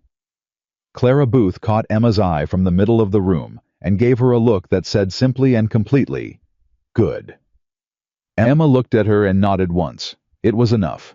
The house in Bridger Valley went up in the spring. Ground broken in March as promised. Walls up by June.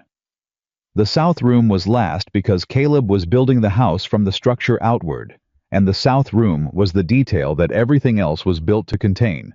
And when he finally called Emma out to the valley on a Thursday afternoon in July, and showed her what he'd done, she stood in the doorway of the finished room and did not speak for a full minute. 2 windows exactly as she'd said, south-facing wide, the kind of windows that held the morning light for hours. The cutting table he had built himself was under the left window, the right dimensions, the right height. He had measured her work table in the shop when she wasn't looking, and replicated the height exactly which she discovered when she stood at it and felt her hands settle at exactly the right level. The shelves along the east wall were spaced for bolts of fabric. The floor was smooth-planed hardwood that would not catch thread. He had thought of everything. Not the way someone thinks of things when they are trying to impress. The way someone thinks of things when they are paying attention. She stood at the cutting table with her hands flat on the surface and looked out through the south windows at the valley, the creek glinting in the July heat, the north slope green now in summer, the open sky above the low hills, and felt the collision of everything she had been and everything she was choosing to become, and found to her own considerable surprise that there was no collision at all. They were the same person. The woman who had thrown the ring in the fire. The woman who had stood in an empty room with 43 cents and decided it was going to become something. The woman who had opened the door to a tired stranger holding his hat. The woman standing in a south-facing room in a valley she now lived in. The same woman all the way through. She had been afraid for a long time that letting someone in would require becoming someone else.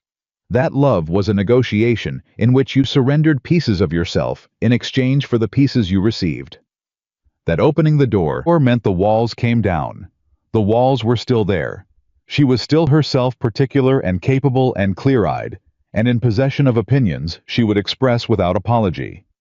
She had simply finally also opened the door. Caleb was standing in the doorway of the south room watching her. She turned to look at him.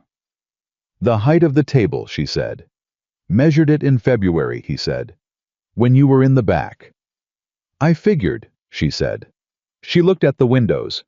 "It's right," she said. "All of it. It's right." He came into the room and stood beside her, and they both looked out the south windows at the valley, and the light was the specific, generous light of a July afternoon, the kind that made everything look like it had been considered and placed. "I have something for you," he said. She looked at him. He reached into his coat pocket and took out an envelope. She recognized the handwriting on the front immediately. Abigail. Emma looked at him. She sent it a month ago, he said. She asked me to give it to you when the south room was finished. Emma took the envelope. She opened it. Inside was a single sheet of paper, and on it in Abigail's rounded, careful script was a drawing, small, simple, done in pencil, of two girls in a garden. One taller, one smaller.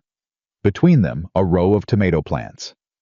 Below the drawing, Abigail had written, "You always grew things well, even in bad soil, especially in bad soil. I'm so glad you found good soil. Love always, A." Emma stood in the south room with the letter in her hands and felt something move through her that she was not going to try to name or contain or manage, something that was grief and gratitude and the specific ache of loving a sister across distance for 7 years and the particular joy of a life that had turned out to hold more than she'd allowed herself to believe it would. She folded the letter carefully. She put it in her apron pocket where she kept the things she wanted to carry with her. Caleb stood beside her and said nothing, which was exactly right. After a while, she reached out and took his hand. He held it the same way he always did, carefully, without claiming, with the specific warmth of someone who knows the difference between holding on and holding down. She looked out the south windows at the valley. She thought about the long straight road from Ohio to here. About every step of it, the hard ones, and the lonely ones, and the ones that had seemed in the moment like more than she could manage. She thought about an empty room, and 43 cents, and the extraordinary stubborn act of deciding that it was going to be enough to begin with. She thought about every dress she had made, and every morning she had worked alone in the quiet above the shop, and every evening she had climbed the stairs and told herself the quiet was peace. She had not been wrong. It had been peace. It had also been the waiting ground for something she had not been ready for until she was. She was ready now. She was standing in a room built for her by a man who had listened when she spoke, and was quiet when she needed quiet, and had fixed the hinge on her back door without being asked, and laughed at the right moment over Ohio tomatoes, and held her hand in a barn in December, and waited without impatience, without pressure, without once trying to tell her who she should be, while she found her way back to being willing to be known. She was standing in the room with good southern light, and the valley opening out in front of her, and his hand in hers, and the letter from her sister in her pocket, and the whole long rest of her life ahead. She had built this. Not the room, not the house, not the valley, herself. She had built herself out of the worst material imaginable into a woman strong enough to survive alone, and wise enough finally to know that surviving alone had never been the point. The point was this room, this hand, this life that was entirely and completely hers, and that she had chosen with full knowledge, with open eyes, with every scar and every lesson, and every morning of solitude, carried forward intact to share. 6 months later, Abigail's letter arrived at the Valley address, forwarded from the old shop address in Willow Creek by Mrs. Haverford, who had in the end proved useful for something. The letter asked one question. It was the same question it always asked. Are you happy? Emma sat at the cutting table in the south room with the morning light coming through both windows and a half-finished dress in front of her, and the sound of Caleb working somewhere outside that particular sound that she had listened for without admitting she was listening for it since December, and she thought about the question with the seriousness it deserved. She thought about what happy meant to a woman who had spent 7 years proving she didn't need it. She picked up her pen. She wrote yes. Not because someone completed me, because I was already complete and I found someone who knew it. She sealed the letter. She looked out the south window. The valley was full of September light. The cottonwoods were turning going yellow, the way he had described that first October on her porch, lit all at once like something on fire. She had thought at the time that it sounded beautiful. She had been right. It was. She picked up her needle and went back to work in her room, in her valley, in her life, which had always been hers, and always would be, and was now also richly and truly, and without condition, his. Both things.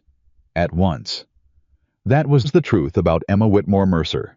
She was never a woman who needed saving. She was a woman who built something extraordinary out of almost nothing, and survived things that would have broken others, and kept every wall standing for exactly as long as she needed them. And then when she was ready on her own terms in her own time, opened the door herself. No one pushed it open. No one broke it down. She opened it, because she was strong enough to survive alone, and strong enough to know when alone was finished, and strong enough to choose something better, without it costing her a single piece of who she was. That is what strength looks like. Not walls that never open. A door that opens only when you're ready. And when it does, light comes through. Good light. Southern light. The kind that stays.